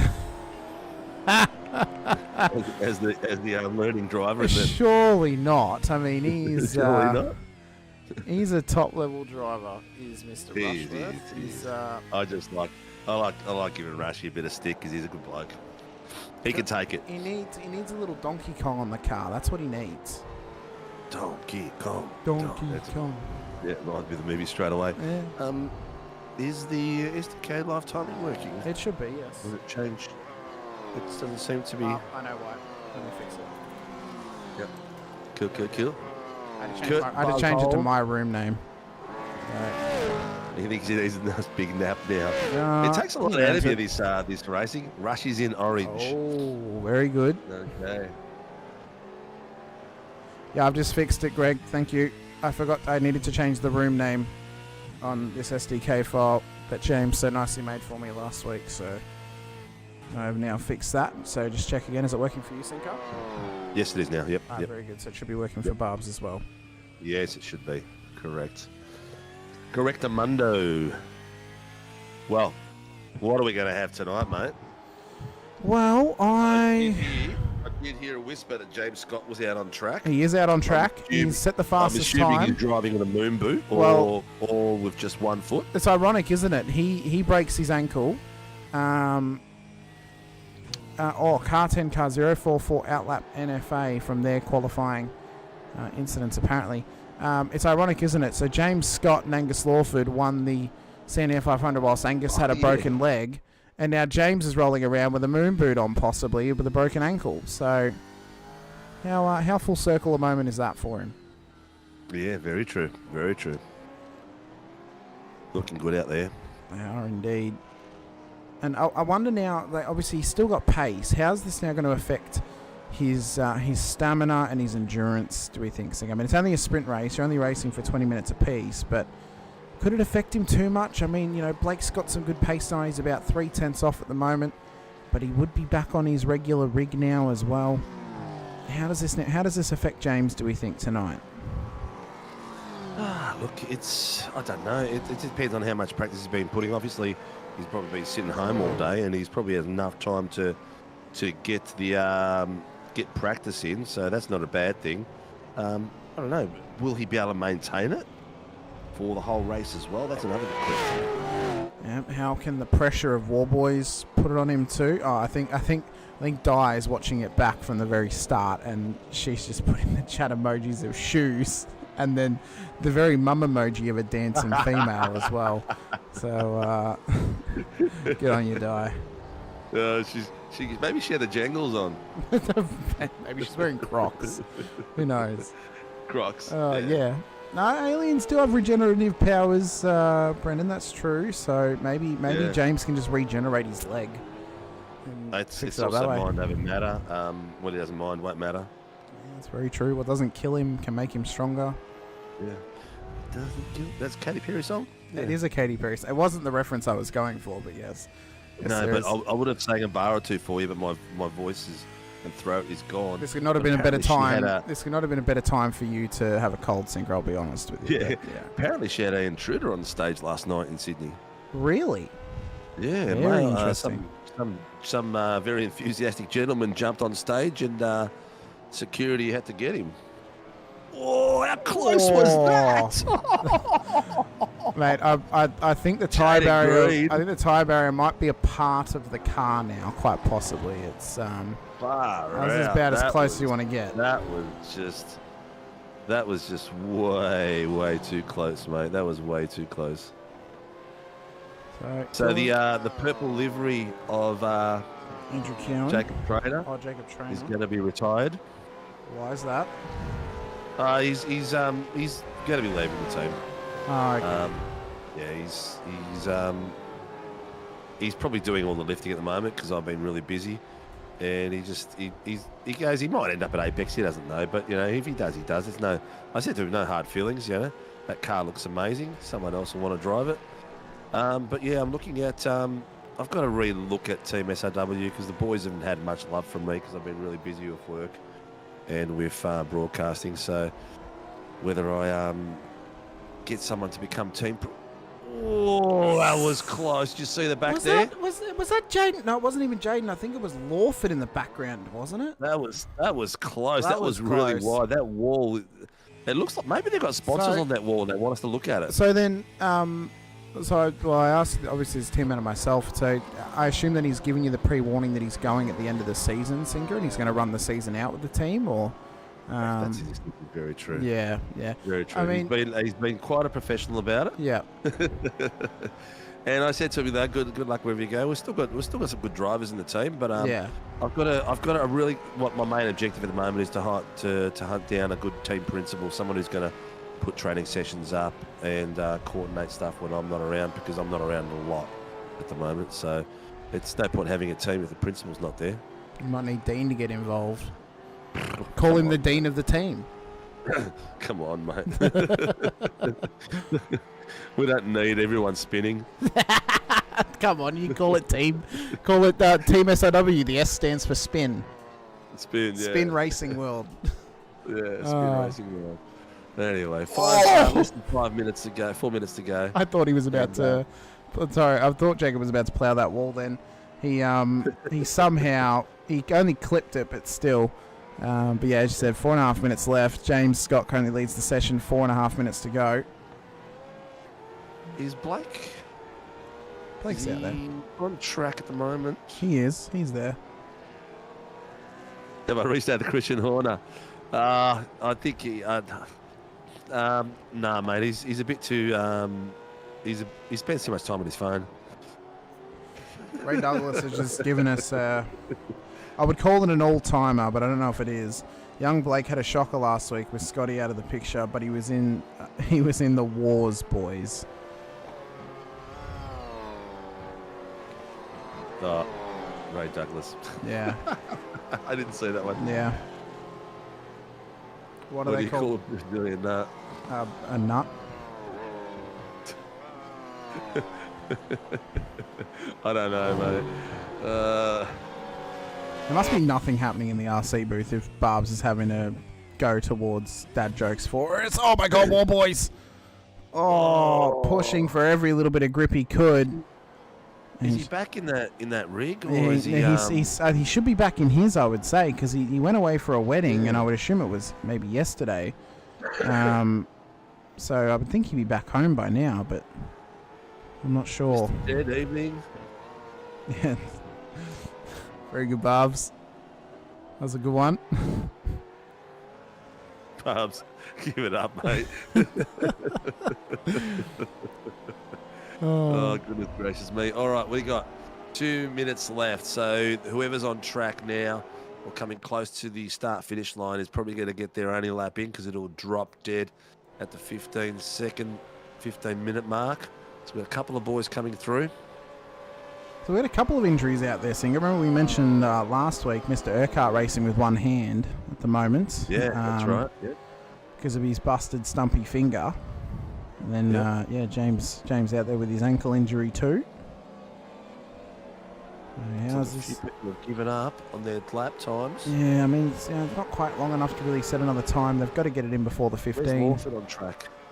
Lawford is just crossed the line, so he'll get one. Oh no, he won't get one more. That'll be his last one. Yeah. So I think he was on an out lap, and that's it for him. He doesn't have enough time to set another lap at this So stage. we've got 11, Brad 11. 11, Greg Sharp, who's just done a green sector for himself. Mitch Noble might make it home. Same for Jaden Green. I'm not sure. As Lawford comes into the Sharp comes into the second to last corner. What's the lap time going to be for the WKMP Sim Sports driver? Runs it up to the line now. I don't think Lawford's going to make it. He's got a first sector green. Yeah, Sharpie's got no, second sector. he crossed with 1:07 left. There's not enough time for him to get time in. Because he'll get cut off, unfortunately. I think Will Morgan's just backed out of the lap. He's let Jace Douglas go. Oh, 767 pit lane start. Oh. For impeding 152. 152 is Angus Lawford. Okay. So Douglas is trying to run this thing right to the line. He's never going to make it back, though, before the 15 minutes is up.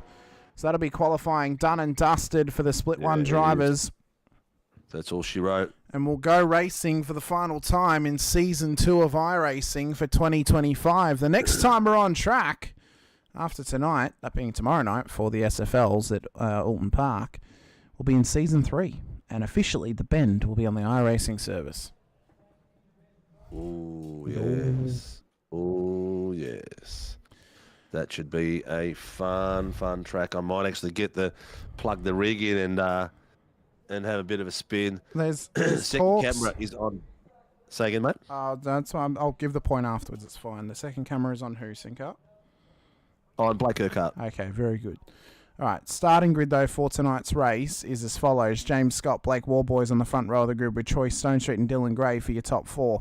Angus Lawford and Billy Molden for the top 6 with Jaden Green and Ryan Mueller for the top 8. Green will start pole for the Pro-Ams. Will Morgan and Mitch Noble will then make up the top 10 with Blake Urquhart, Will Buchanan for our top 12. Jacob Traynor, Trav Daly starting ahead of Chris Burridge and Jace Douglas with Darren Crosby and Greg Sharp inside the top 18. Peter Pavlovic and Brandon Levin will then start ahead of Andrew Cowden and Dom Grundy with Andrew Rushworth at the back end of the field here this evening. And that'll be all. That'll be it. That'll be all she wrote. 23 cars in split one tonight. And we're waiting to see when Scott and Warboys are going to join the grid. Stone Street's on the grid at the moment. The point I was going to make before was there are word that some leagues that run Supercars Sinker are talking about replacing Navara next season. Of course, Navara's on the officials with the Bend. So if they were to replace a track on their calendar with the Bend, it would likely be Navara. That's just what I've heard through the grapevine at this stage. So we'll see what happens. Nice. Yeah. Nice, yeah.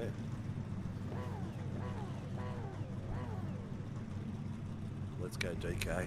Yeah, Mr. Rushworth. That's if he grids up. I hope he does. I want to see him in that first outing for his team. Lights are going to go up. Rushy. James Scott at the front of the field. Rushworth is not gridded up. Matt Keane is over the radio. So the race controller letting them know of something. 5 lights. And we are underway for race 3 this evening. The first for split 1.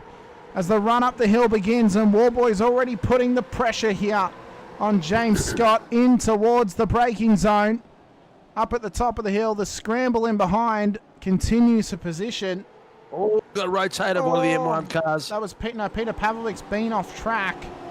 So I'm not sure if he... Crosby's rotated. Okay, so Crosby has gone round. Yeah, Warboys, Stuart saying Blake is on his home rig, so he's back on his own rig at home here tonight. So Scott leads the way. Warboys Gray the top 3. Lawford Stone Street the top 5. Green, Mole, Morgan, Mueller, Urquhart the top 10. As Crosby is struggling to get that M1 car back around the circuit. He's continuously going off track at the moment. He must have some serious damage. Yeah. Tell you what, it's good to watch these boys. You know, there's 25, 24 cars, whatever it is out there. All within close proximity of each other, going around like this massive S. And the boys are showing such respect across 2 wide down the bottom there. Oh, Pelicans on top of each other. Oh, there's a rotation around. Billy Mole's gone round. Oh, I think I'm not sure if he had help or not, but the Pelicans were all around him. They all just missed him as he went sideways. So up to the braking zone at the top of the hill. James Scott leads the Blake Warboys at the moment. Let's have a look what's happened across lap 1. Pick apart some of these incidents. So it started here with Peter Pavlovic heading off track. He had Crosby just ahead of him, so he made contact with Darren, turned him round. Both cars sandwiched together a little bit there. Pav having to get going again. But then it was a little bit further around that Crosby ended up off track again. Oh, it was a big slide. Yeah, the dirt in the back of those tyres doesn't come off that quick. It takes a while to shake loose. And then there was Billy Mole at the end of the braking zone, the second to last corner. So he came in. There was a hot run. I think that was Ryan Mueller. So Mole and Mueller make contact again. And this is what happens when you've got a condensed field. You can't do anything. You've got to wait for it. And he went from the top 15 10 places he lost in that one move. Wow, it's a real shame. 15 places. So Mueller may get a slap on the wrist for that one and possibly have to traverse the Pacific Esports racing car through pit lane. Rushy had to leave the session, so he's not racing tonight. Okay. It's a real shame. Thanks for letting us know, Nothing Brad. going on somewhere. Yep. Hopefully everything's okay with DK. So James Scott leads the Blake War Boys. Dylan Gray on the podium at the moment. Jaden Green just gets past his teammate Angus Lawford. They've also both gotten past Troy Stonestreet at this stage. Mueller has an asterisk above his name because there may be a penalty coming his way here. Yeah, but it's actually, I was about to say, there's a little... Mr. Mueller. Yep. Has got drive-through incident responsibility for rotating Billy Mole. Yep, not surprised off that one. Oh, the boys there's a few boys really getting close to that wall, just taking that a little bit too wide. That was very lucky there. But was that who was that? Was Will Morgan. It was Will Morgan. So there's a little three train here of Pelicans flying together inside of the top 10. It's about to become two when Mueller comes through pit lane. Urquhart and Noble battling it out as well. I mean, Mitch has shown great pace as of late. We said it's a new opportunity at a new team now. It's gone over to Apex. And, well, we'll see what comes of it for him as he tries to do this around the outside of Blake.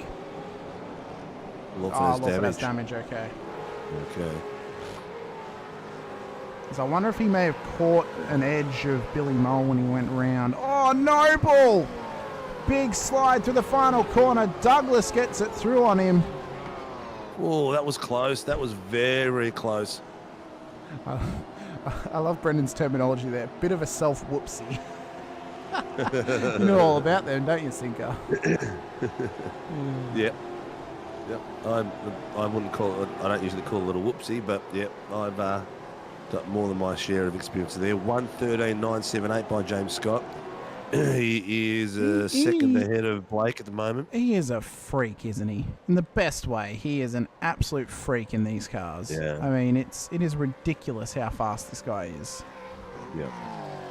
We're going to have to eliminate a gear from him or give him a different gear ratio.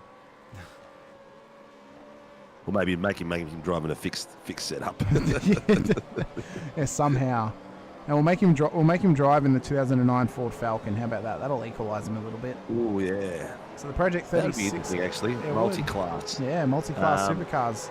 The pro-ams in the Phase 3 and the pros in the Phase 2. Put the pros in the Gen 3 car.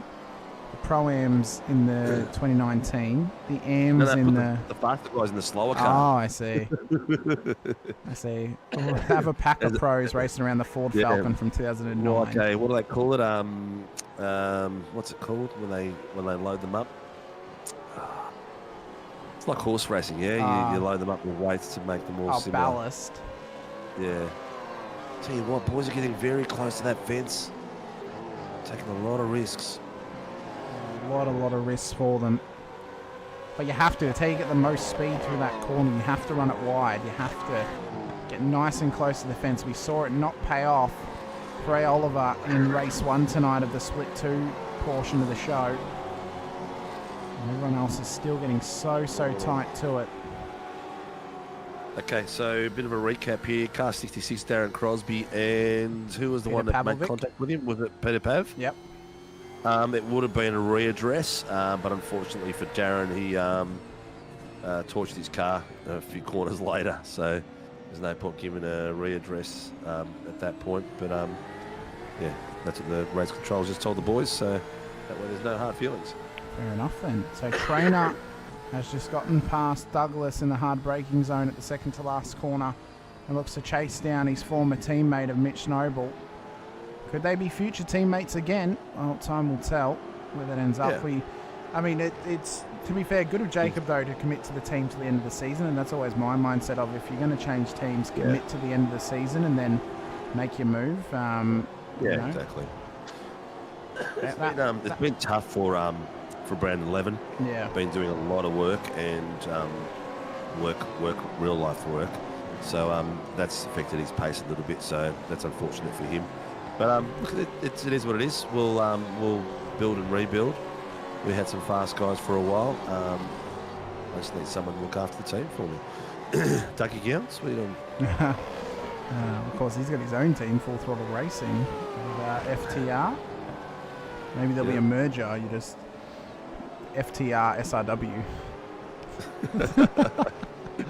Just call us Alphabet.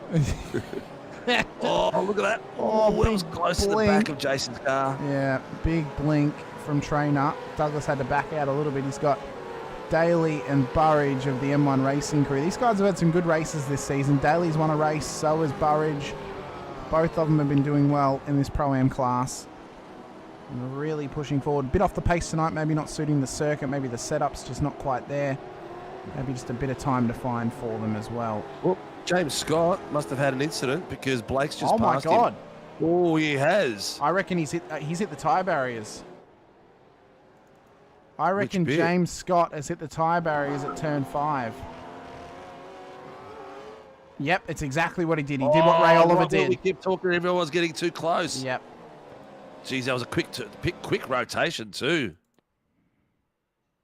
Here we go. Rushworth himself committed to the end of season 22-23. Vets, unfortunately, things was all leagues don't all end up at the same time. So some leagues, it looks like drivers leave mid-season. Yeah, that's all good, man.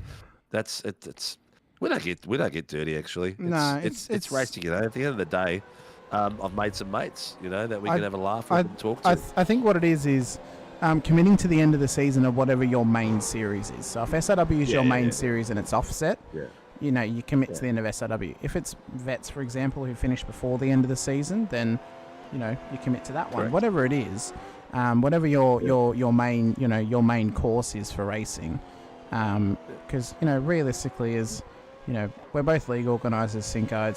We know that there are other leagues out there. People are committed to both, and it's we're hoping that they stay committed to both and they can race in both because that's the best for everybody. Because more racing is better. The more racing that's out there, the more options for the drivers, Exactly. the better. It's the industry is growing exponentially as people are getting into it daily, and there's different levels, different things that suit different people, and I'm cool with it. It's all good. We'll keep growing SRW like we do. And hopefully I'll keep growing Team SRW. Anyway, enough about us. We don't need to talk about us. There's more important teams out there. Car 46 has just called an incident for lap 8 to be reviewed. But Blake Warboys has now got the lead of the race with Dylan Gray chasing him down with 4.84 seconds behind him. Followed by Jaden Green, 6/10. Angus Lawford's got himself into 4th place, 2/10, 2 seconds behind Jaden Green, his teammate. Stone Street in 5th place, 2nd behind him. William Morgan in 6th. Urquhart's got himself up to 7th. Buchanan 8th. Jacob Trainer 9th. Jason Douglas in 10th. That's your top 10 at the moment, and all very, very close. Sitting on board with Jaden Green at the moment in his battle for P2 with Dylan Gray. We'll see how hard he's going to push forward. I mean, it doesn't have anything... It doesn't affect his class position. Of course, he's still P1 in his class. Dylan's still P2 in his class for Pacific Esports Racing as well. But it's the pride, isn't it, Singer? It's the pride of taking the position. It's the pride of battling your way to P2. It's the same reason why Jeff Arnold battled tooth and nail for his podium in Split 2 because, well, he's there on track. These guys get scored from 1st to P23. You then will battle with other cars because you're scored at an overall level. You're not scored within your class. You're just organised within your class. Here we go, 46 and 12, lap 8. Car 12 post-race penalty. Oh, I've just seen Brandon Levin and Billy Mole have apparently had an incident together. I think we missed this one, Singers. This was down... So this will be the incident with Billy Mole and Brandon Levin. Oh, okay. Post-race penalty for that. Yeah, all right. So I would explain that one. And then I also saw... Brandon Levin, the absolute gentleman he Billy Mole is a gentleman. He actually waited there. Did really well. Let Brandon turn around and go for it. He's had a rough night, Billy Mole. And this move from Buchanan, Urquhart wasn't happy. He was flashing the lights on the exit. I mean, to be fair, he got the job done. He didn't make contact, so... Yeah, nicely done. That's racing. I mean, you don't really need to flash in there, but he's racing now. He's going to go for the spot, and he got the spot done. As Mitch Noble has had a moment as well. I reckon he's hit the tyre barrier because he's missing the front end, and he's ended up in the same place that James Scott did only a few laps ago. So what has happened to the Apex Esport? Oh, it ran it way wide. Oh, he's hit the back of the car with it. Yep. It's almost a mirror. Getting way too close. Yeah. Look at this. Oh, that was James Scott coming around that corner then. He was getting very close too. Reverse top 10's looking interesting at the moment. Jason Douglas and Jacob Trainer. Yeah, it looks that looks very interesting. As Urquhart's just ran it off track, and Buchanan has also ran it off track too, dealing with a slowdown. It's getting a bit heated back there with him inside the top 10 for P7 on the road here. Yep. Getting fiery, which is good to see. Ryan Mueller is following James Scott. He's 2/10 behind him. Ryan, we've seen what Ryan does on a Sunday night. Was it Ryan that had the good Sunday night? It was. Yeah, he did. He was up in the top 4. He was, he was understandably heated about it. I mean, it was very, very intense racing between all 4 of them. We understand that there's a level of emotion about it, but no, he's been having a really good run, and Sunday, no matter what, he got a top 4 and he had a great race to boot. Yeah. So, well, he's showing pace tonight too. He's behind James Scott about 6/10 at the moment. The problem now, I think, for Ryan is him and James are now going to have to fight their way through the field. Oh my God, Trav Daly nearly. So close. Jace Douglas's life would have just flashed before his eyes then, because Trav Daly nearly reamed the back of him. But yeah, now the issue for James and Ryan is they're now going to have to battle their way through the field across the 20 minutes. We know the kind of pace that James has. We know the kind of pace that Ryan has. But that's going to be a tough slog. This is a tough track to make overtakes. They're going to have to really push the envelope here if they want to send it. 20 minutes is a tough reverse top 10. It is. It's not like the 40-minute race where you're kind of saved by the pit stops a little bit, where you can get yourself into open air and just push on. You've just got to continuously be in the battle in these double 20s. So it's I think it's a good format personally. I think if you wanted to, if you wanted to next season, you could have both the mixture on the Sundays of the 20 and 40, but then also have the 220s at some rounds as well. Just to spice it up a little bit. That would. I almost feel it'd be a little bit too much. I don't know why. I feel like. I think they did it one. I think they do it at one event, which is their super sprint. Yeah. But of course, it's across the whole weekend. It's not within the span of an hour. No, of course. But yeah, I think if you had like two 20-minute or 2 25-minute races, limit the fuel so there's just enough to make the end, and then it really pushes the envelope of, well, do you save or do you just push on and see what happens? I mean, it'd be a tough race. It'd be a real tough race. Travis Daly has just called out Jacob Trainer for blinking, I would assume. Blinking. Yeah.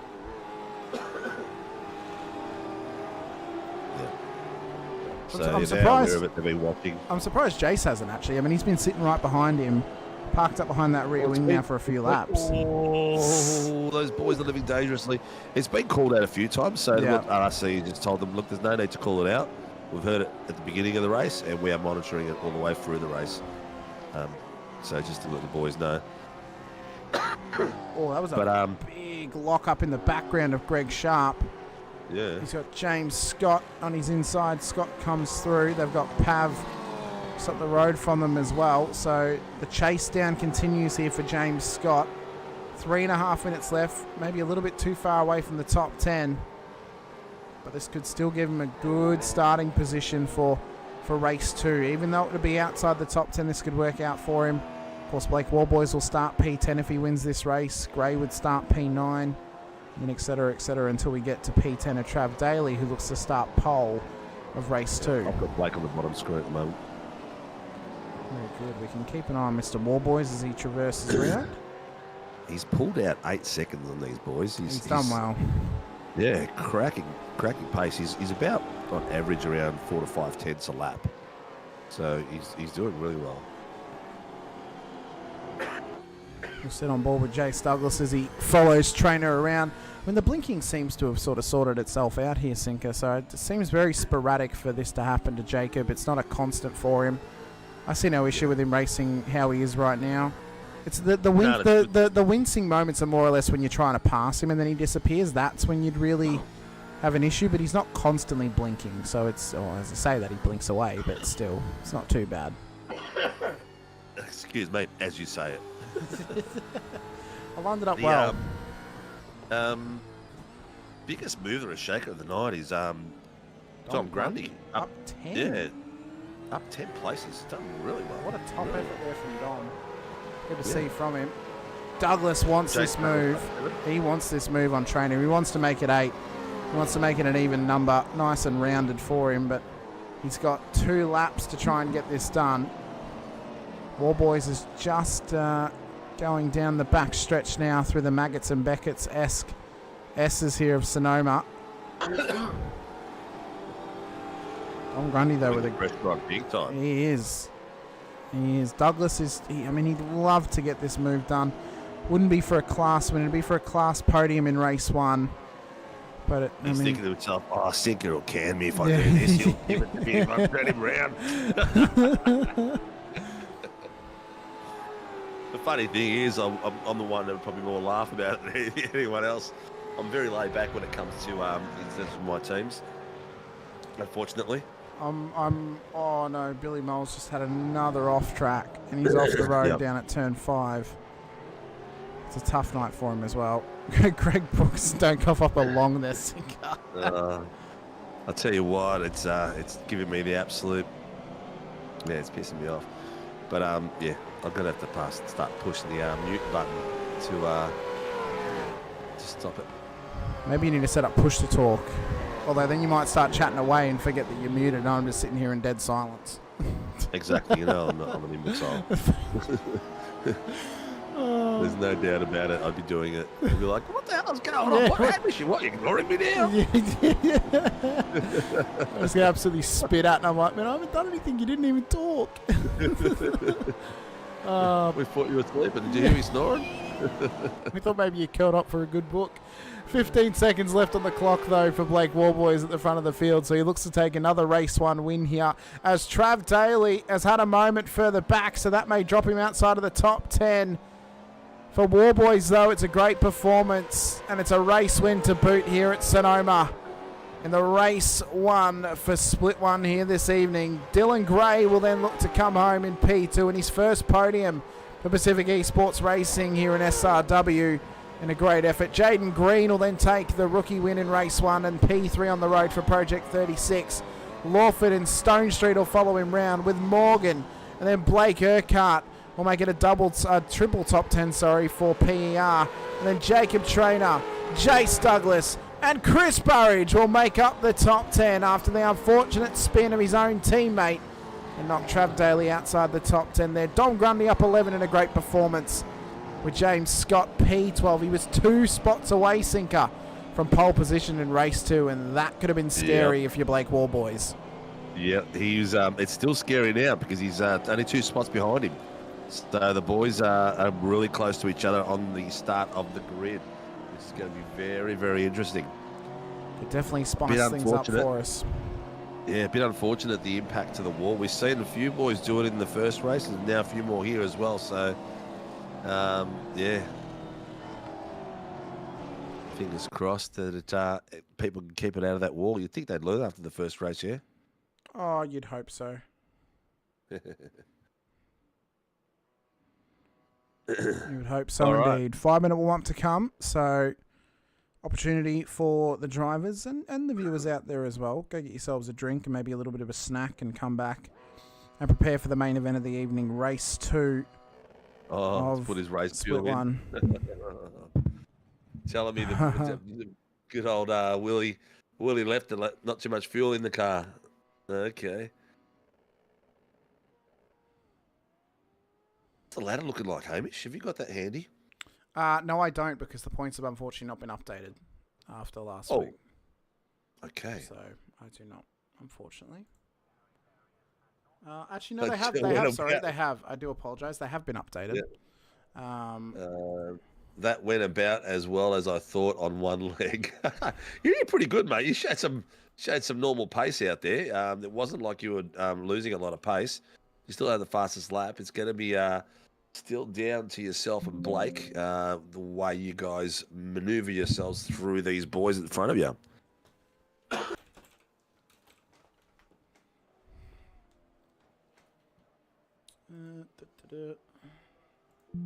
Yeah, those hits in VR are spectacular.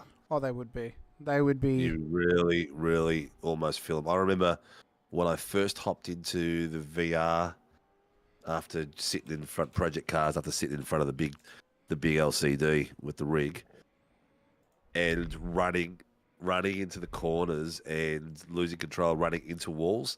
You literally just white knuckle it all the way to the wall in the first few times until you get used to the fact that, oh, I'm not going to get hurt, but it's still bloody scary. And then me being me, you get used to stacking because that's all I was doing. So the current points leading into this race for the Split 1 field, Blake Warboys led us by 13 points to James Scott, so he's now just extended that gap after Scott's unfortunate moment in that race. Took him outside the top 10. Then Billy Mole in P3 with Ryan Mueller in P4, Troy Stone Street P5. So that's now been changed up a little bit too, with Mole and Mueller dropping outside the top 10. Gray gained some good points finishing P2. Lawford gained good points finishing in P4. P4. Banksy not here tonight, so he drops points. Neither was Dawson. Sharp gets good points, and I believe Will Morgan also gets some good points as well for the pro class. If we move over... No, that's the wrong one. Let's select this one now. There we go. For the Pro-Am class, Jace Douglas leads that battle by 19 points to Trav Daly. He gained good points in that one after Trav's mistake. Urquhart, though, gained some good points back on them. Rushworth not here, so he's lost some points. Pavlovic did start. He finished inside the top 20. Gallen didn't race tonight. Buchanan, Noble, Cowan, Dooley, Burridge, Trainer, Green, who gains a bunch of points but is out of that championship battle. They all race, and then Stefan Lawrence not taking part either. So some good points on the board for them, leading into race 2 tonight. Of course, 2 rounds to go after this week's Sinker. It's come by so quickly, hasn't it? I mean, it's ridiculous. Honestly, it's we're coming up to the end of season 2, and it feels like we just started season 1. So it's like. Have we had word on how qualifying's going to work next week with the Enduro at Sebring, Sinker, and how that's all going to play out for these drivers as well for both splits? The Tuesday night doesn't have an Enduro. It's the Sunday night session. Well, it did last season, so I just assumed. Assumed that it would. We don't have the Enduro on the Tuesday night. We've got it for the Sunday night. Okay, so what will it be? Just a 40-minute race then for Sebring?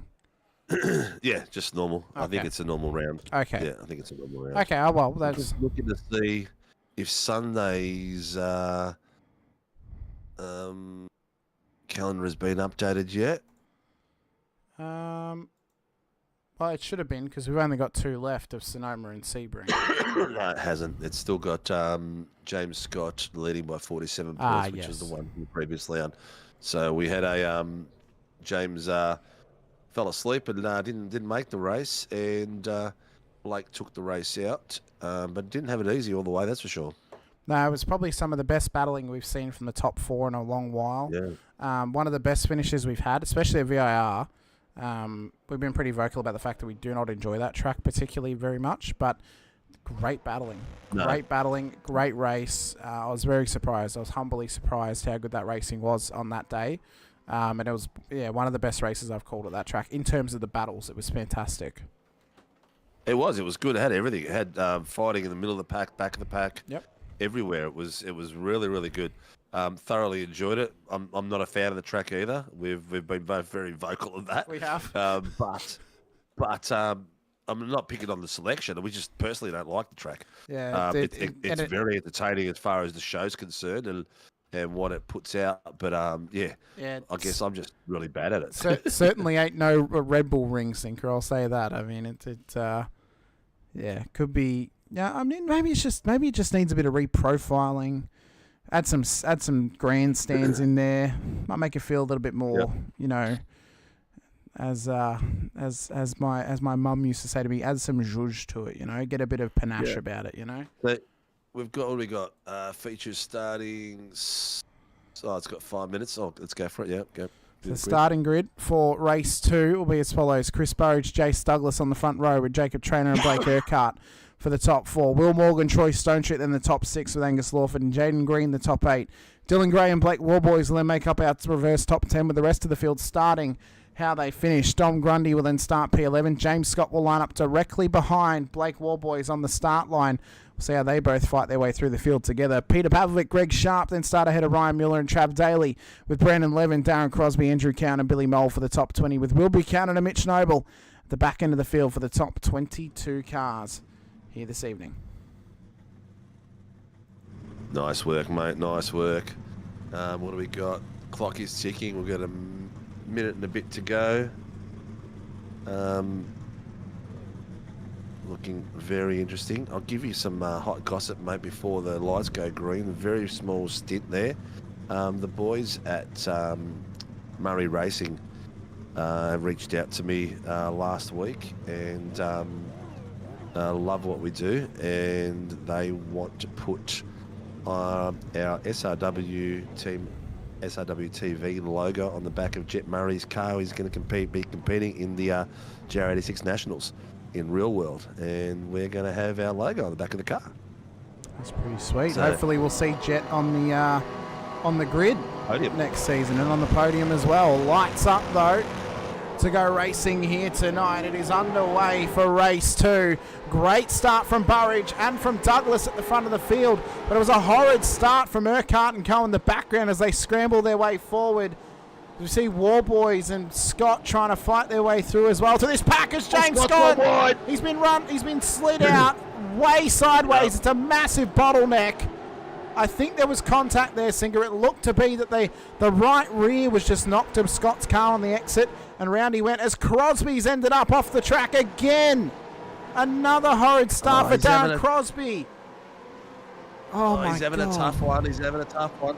Some of these boys are coming out wide here and just making it back in time and moving each other around. The Pelicans are pushing each other around here. What's going on? They're having a bit of a dogfight. These boys in line, mate. They're having a bit of a dogfight for sure for position. There must be a fish in front of them. Oh, surely they've gone from being pelicans to being the seagulls from Finding Nemo. Everything's theirs. Everything's mine for these drivers of PER, it seems. But Traynor 63 readdressed to 52. Whoa! Warboys having to readdress to Dylan Gray. Yeah, but that's a few places. That's a few places. Yeah, he's going to have to work hard to get that back, especially with the Pelicans up the road. That would then be holding him off as Urquhart's trying to fight off here with, I believe that there is Jaden Green or Angus Lawford just in behind him. Brandon 11 has had an incident as well.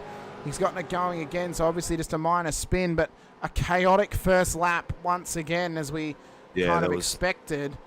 And that was a tough first lap. That was a lot of little bumping and grinding going on. There was cars everywhere.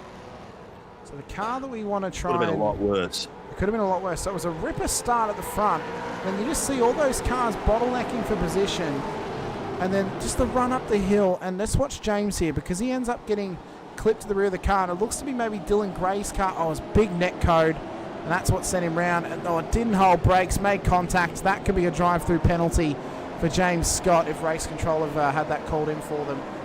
But then there was the move on Dylan Gray by Blake Warboys, which was then obviously called in by Dylan to get the... Yeah, what was the incident between Blake and Gray? That's what I'm trying to find now. So he gets him off the start. Oh my God! That is a rocket in there from Morgan, who's then made contact with Gray.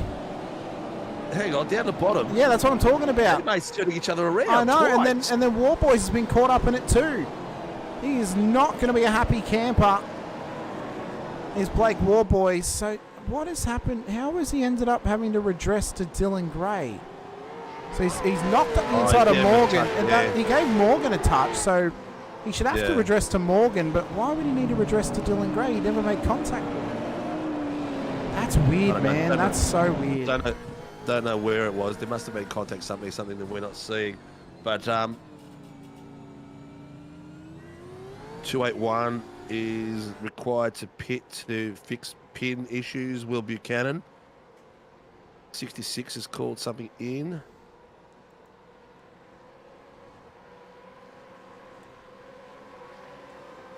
Wow, bit of stuff going on there. Buchanan's after a tow. Where is he on track? He's not in a dead zone, is he? Oh, he's down. Where is that? Is that turn 6? The exit of turn 6? He's let the tow, so there'll be no. Okay, he's way out. He was way off the track. That's on the way down the hill.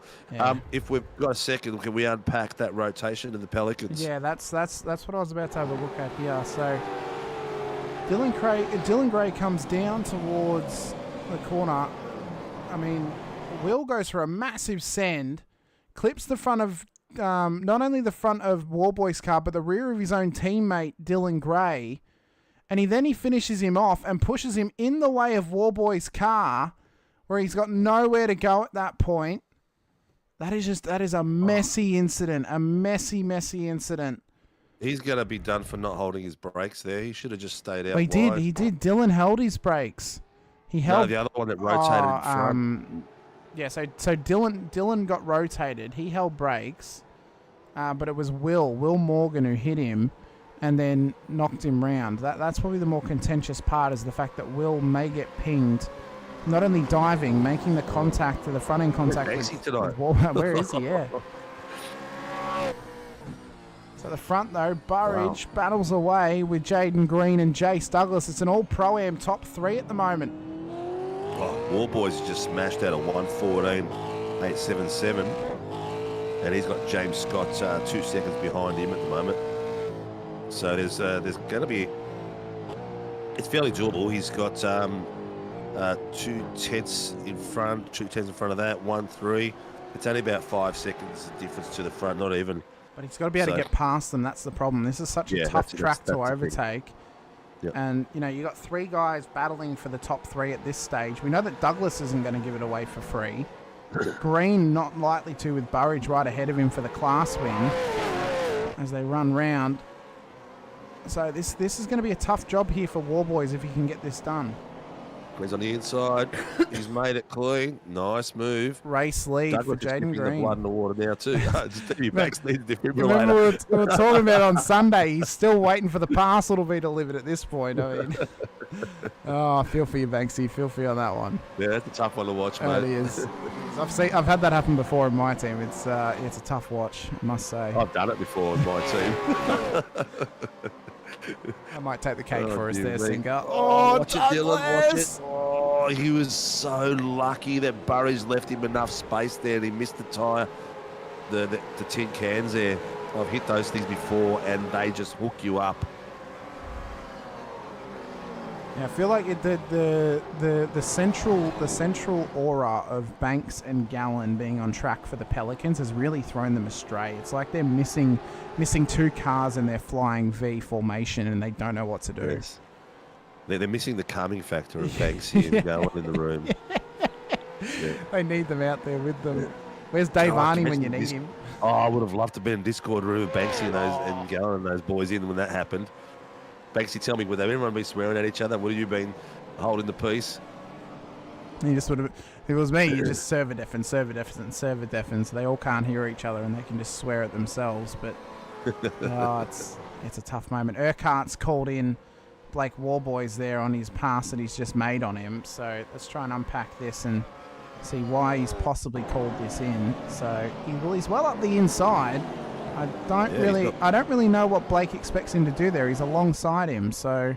Yeah, no, I think that was a nice clean move. That's just a touring car move right there. I mean, that is, you're on the inside banging doors and made the move stick. I mean, it's an interesting one. Douglas is hunting this spot down. Mueller is just swapped of Burridge. Yeah, so Lawford and Mueller have gotten past Burridge here. Blake gets very close to the wall on the curve on the start-finish line. Yeah. Jeez, You got to, taking the most of the track that it gives you, using the most of the track limits, and trying to get this thing pulled up is such a difficulty. Only the best of the best can do it. Yeah, nothing wrong with some rubbing, Brooksy. Nothing wrong with a bit of rubbing. It's all we want. Lap 2, turn 11, 210. William Morgan. Mitch Noble. So that was the one. Sorry, Mitch Noble and Dom Grundy have just had a massive stack down at turn 6. So what was it? They've had a red Grundy. What has happened down here? So I think Noble's locked it up on the inside of Grundy, and he's just absolutely drilled him. You're going to change that from Pagny to Black and Decker. With the Walt sponsorship on the side. Yeah. Oh my bit God. of Sutton tools for the drill bit. Oh, I don't know if that one comes with a Bunnings snag though when you go to get it, but No. So Banksy Ryan is he's been in some critical form of late, and he's up 11 places. He's the biggest mover of the night. He's doing a great and job. he has now just got himself under 1 second to Angus Lawford. Ryan is driving like an absolute 56, champion. 08. No further action. Okay, so that was, you say 66 and 088, was it, or 08? Yep. Okay. 08. Yeah, so that's Crosby and Scott for that incident. So we continue to break these down, continue to pull them apart and figure out which are the best ones for us, or who's getting a penalty or what. Douglas having a great drive tonight. Started up here in second, has stayed here the whole race. Green's had a mega start, up 7 spots into the race lead. This is a great effort from Jaden Green. Lawford down the inside of Douglas gets that job done. Here comes Mueller as well. He wants to try and find a way through, but just no drive out of the corner, running that really tight line. It's such a tough balancing act down there. One of the toughest corners to get a move done on the inside. Almost easy to go on the outside if you can, or try and get the inside on the turn-in. The incident between Blake and... Blake, Urquhart and Warboys. 7 and Urquhart, yep. No further action. Not surprised. Yeah. But Warboys is on some great pace at the moment. He's got himself under a second, so he's knocking off about 0.3 of a lap at the moment off Ryan Mueller. But then we've got James Scott in the bit of open air. He's got 1.29 seconds where he's coming back on to Blake Warboys. Grandma Lee, Ryan is coming back from the back. He's done extremely well back from the back. He's up in 11 places. Billy Mole is also making a move. He's up 7 places at the moment. This could be one of the best performances we've seen from Project 36 thus far. In the Gen 3 era of the Supercars, looks like their first 1-2. Oh, sorry, no, this is actually their second. Yeah, seem to be driving a lot better without Dodsey around. Where have you been? What's going on? No Dodsey, no Davis. Car 10 drive-through penalty for the drilling of Dom Grundy into turn 6. That's Mitch Noble. They'll have to now traverse through pit lane. Peter Pavlovic's also had a moment as well. Where's he ended up? He's kept going, so I'm going to say it was just a minus for Mr. Pav. I think he needed to use a bigger drill bit. Needed an impact driver on that one. Yeah. Yeah. Put it in second gear, up to 20. Get the full torque going. So Jaden Green leads this race by 3.3 seconds at the moment.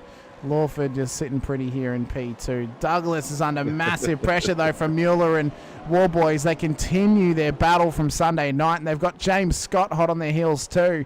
It's 7.5 minutes left to go, and we know how intense Mueller and Warboys got. Snake and the pace of it. What scares me when watching it, I've got goosebumps right now. When they're so close to each other and then they're in braking zones, these guys have got such level of skills. Watch Warboys and Blake, how close they get to cars. It's ridiculous. Look at this. And look, they just, it's like an elastic band. They just keep going, mate. There's no hesitation at all. The rubber banding is insane. Could you say, Sinker, that your little goatee is fluttering at the moment at the prospects of what this battle could bring us? Because it's... Oh, mate, I've nearly ripped it off with my own face because I keep curling to get frustrations, but this is unbelievable. watching these guys battle is the whole lot of my week. It's just watch these pros out. But there's not just there. At the moment, Burridge is a bit of a cork in the bottle. He's got Urquhart and Stone Street, who are pretty much the same times. Blake's 21 seconds behind Ryan Mueller, and James Scott was 38. And as I was looking at it, Blake Urquhart was the same time, and Stone Street was the same time behind him. Have a look at this now. Jace Douglas has been exposed a bit. He has. Mueller got him in the inside. Warboys tucks it up. Warboys, what a pass. What a send from Warboys on Douglas. And it's left James Scott to wonder, how in the hell am I now going to get this done? When do I have to wait to make the move on Jace Douglas? He did. Really smashed those curves then. Down towards the hairpin. Mueller leads this little battle. They've given up about 1.5 seconds. Big Jason send. made it easy. I think. Come on, Jace. What's going on? I think that's the softest I've seen no, Jace you defend. You know what? We have to think of this as a positive now. Jace is learning. He's learning and he's progressing as a driver. He is. He's very smart about that. That's what I would have done. Yeah. Especially those guys with the pace they are. But he didn't want the smoke. He didn't want the smoke of James Scott and Blake Warboys. And he might be hoping that they can try and get past Jaden Green and maybe even knock him off a little bit and then get himself up there. So this could be smart play now. Use your competitors to your advantage. Use them to help pull you forward and get you back up there. Oh my God! Did you see how close that was? I think Blake Warboys might have a Bridgestone sponsorship on the side of that car now. He took something away from those tyres. How has he still got a mirror?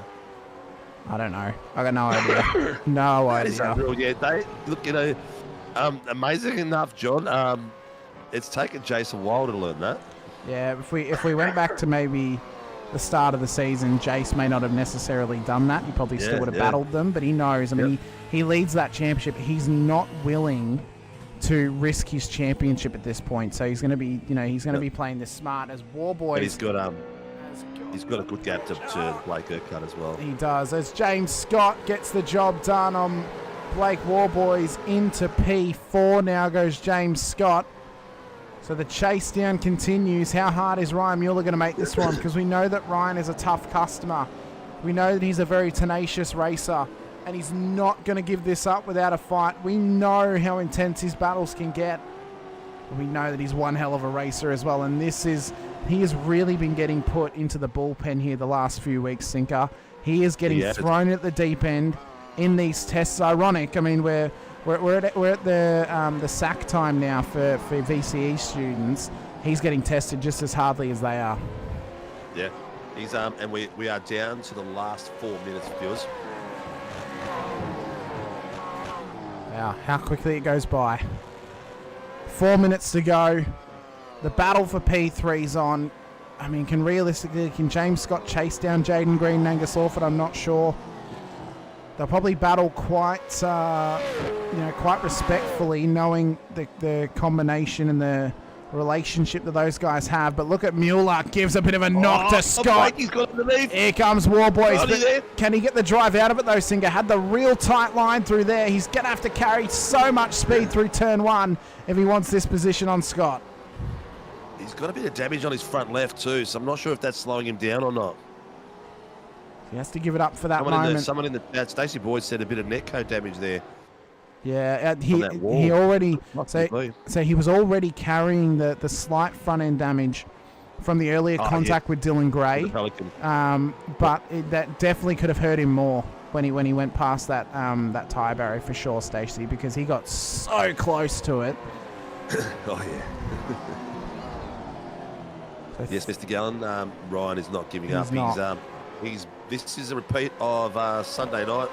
He had these boys behind him as well. He was driving like crazy with the guys behind him, and he had a bit of an unfortunate incident which cost him a few places. But that was racing at the end of the day.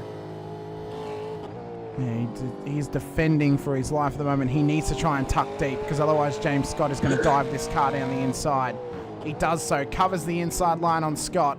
Oh, look at that. Blake was nearly there. Oh, he was nearly there. The door got shut by James. So James is now going to have to try and pull a trick out of the magic hat to try and get this car around Mueller, because we know how tough Mueller is to get overtakes made upon him. 2 minutes left, 2 laps to go. 2 laps until Jaden Green is a race winner.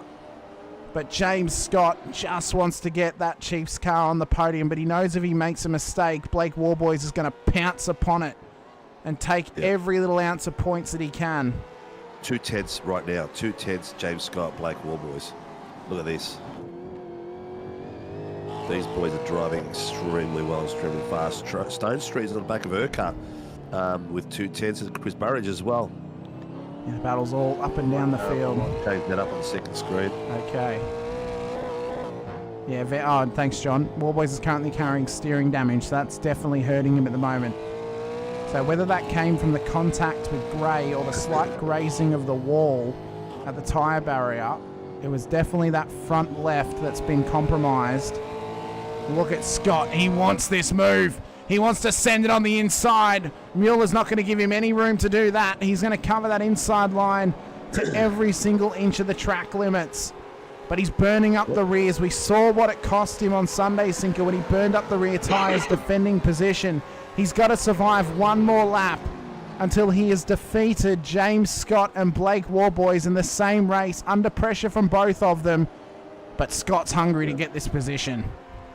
He's slowed them right down to 15 seconds. So he is doing extremely well. He's driving them at his pace. He has brought Jace Douglas into the mix too. So Jace Douglas is caught on the back of Warboys too. He was a bit close a few seconds ago, but dropped off a bit. Bottom screen, Blake Urquhart, 5/10 to Burridge, 8/10 to Dylan Gray, 8/10. There's a bit of a lock up there from James Scott. He's got one more opportunity to get this move done on Ryan Mueller. We've got to go over, though, to the race leader of Jaden Green, because it's final lap dash for James Scott and co. Jaden will now come down to the final corner. We'll get a replay happening if the move happens. The battle's on the bottom screen. Jaden Green will traverse the second to last corner. He gives it a bit of a drift. And around the final corner for Project 36, it's a P1 on the road for Jaden Green. And Angus Lawford will make it a 1-2 finish for Project 36. And Ryan Mueller, in one of the drives of his life, takes home P3 in an all-out defensive effort. 5 at the back, park the bus, whatever little jokes you can put to it. It's an incredible performance from Ryan Mueller to come home P3 and withstand the pressure from James Scott and Blake Warboys. Could this be the breakout moment for Mueller? Look, this week, last 5 days, Ryan Mueller's driving has been exceptional. He has lifted it up a couple of notches, and unfortunately for Billy Mole, he's gone a little bit backwards in the last 2 races. He's had a few incidents that he's got into, and he needs to work them out, because normally they've been battling around there. But Ryan can thank Billy Mole for pushing him all season and getting him to this level. You know what's we have a very rare circumstance on our case here, Sinker. So not only is it a 1-2 finish for Project 36, they're the only 2 drivers that we're actually going to talk to, because they both won their class. So for the first time, I think this season at least, we're going to talk to both the class winners at the same time, as they both represent the same team for Project 36 in what was a wild race. Absolutely wild. Sonoma turned it on for us. Definitely up a notch from the last time we were here, I think we can comfortably say. Yeah. But I mean, what a race from Lawford for Jaden Green. Phenomenal pace tonight. He can't race every week, but when he shows up, he shows up. Had a great race. Screen, boys are tearing it up. Yeah, they're using the free patch of air to get their burnouts in. They're doing the little kissy burnout here. Test of strength between the Mustangs. Which engine will pop first, I wonder, between both of them? Sure, mate. Those things are plasticine. Well, they're both Mustangs, though, Sinker, to be fair. So. Are they? Oh, they are too. Yeah. The second 1-2 finish for Project 36, and an incredible effort for them. We'll get our feature race results up for you now, and then we'll have a chat to the boys.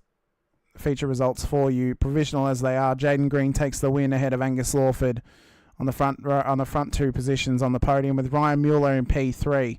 James Scott, Blake Warboys make up the top 5, with Jace Douglas and Blake Urquhart on the Pro-Am podium in the end.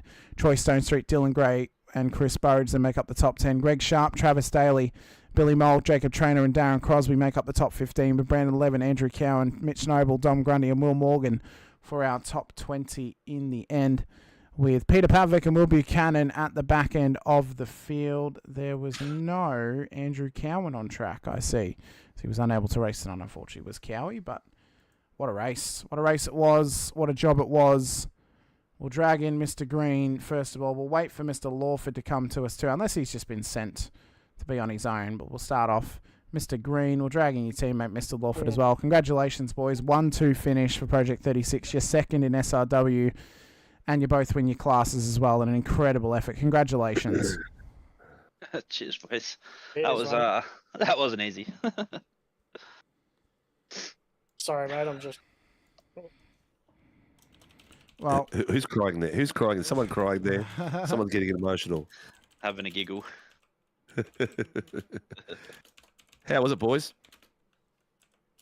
The pace was off its head. That was great, having the pace over a few people and just being able to make the moves that I was able to make. I really enjoyed that race, if you can't tell. No doubt about it at all, mate. You did well. Pace of 1:15.062 was your best lap. The only boys that broke the 14s was Scott and War boys, and they had to battle their way through some of the early touching and feeling in the mid pack. But you guys did really well, and I think Ryan Mueller kept the cork in the bottle for you boys really well. Yeah, definitely helped out having the boys behind us battling. So we were able to bridge out a bit of a gap and just maintain it. Luckily. Yeah, how was Discord chat? Were you guys going off in there together? Through the race. Yeah, definitely after the race. I don't think you guys would be very vocal during the race. I think you both. I've seen you drive, Angus. You're very focused, and it's like watching a statue, mate. There's no change in face whether you're angry or upset, or it's just focus. So I don't think there'd be much chatter between you during the race.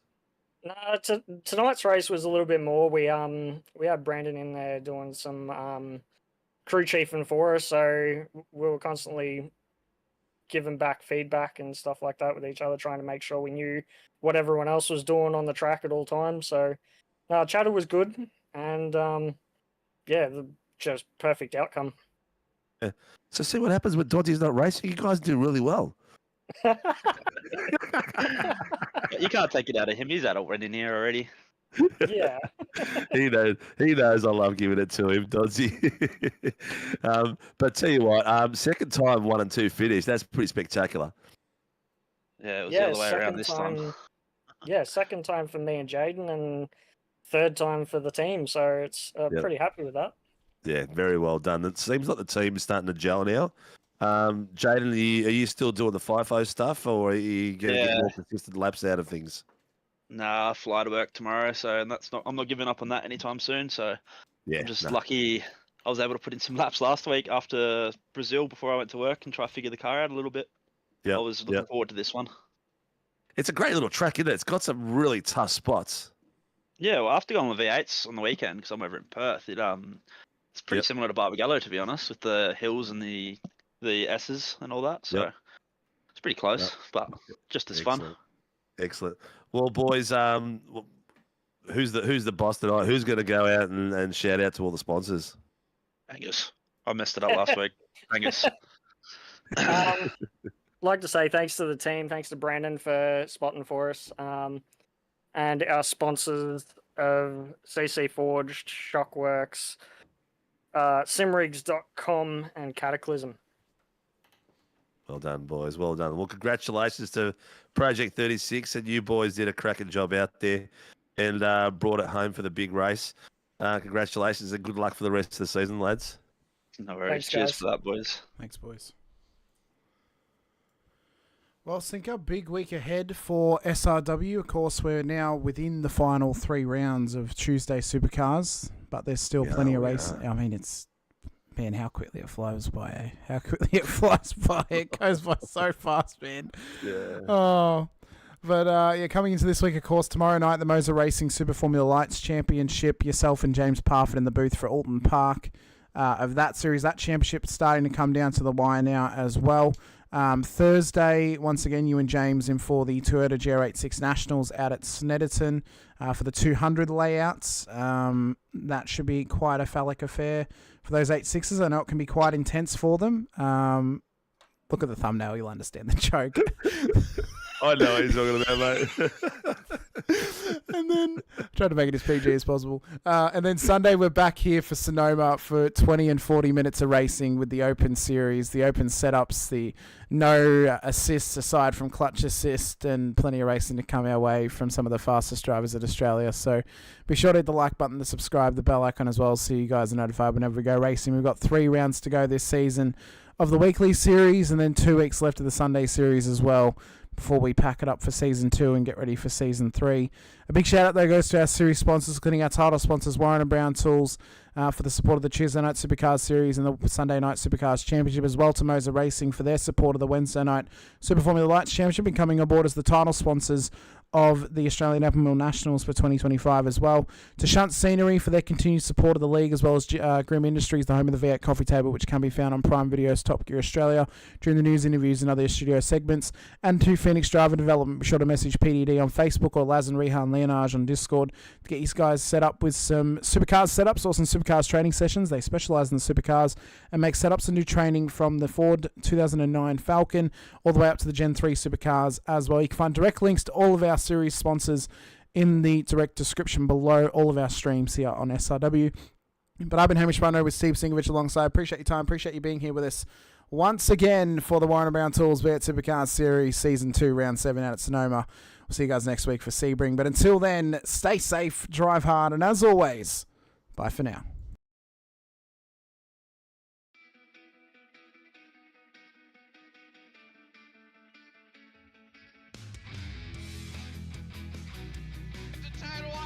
Amazing, I was clash heads again. This is like Chaz Moskin and Cam Waters, almost the same situation. Better contact going down the hill. Sam Noble wants to snip on Dave Coleman now. Sam Noble bottle right now because, tell you what, Bruce Tanek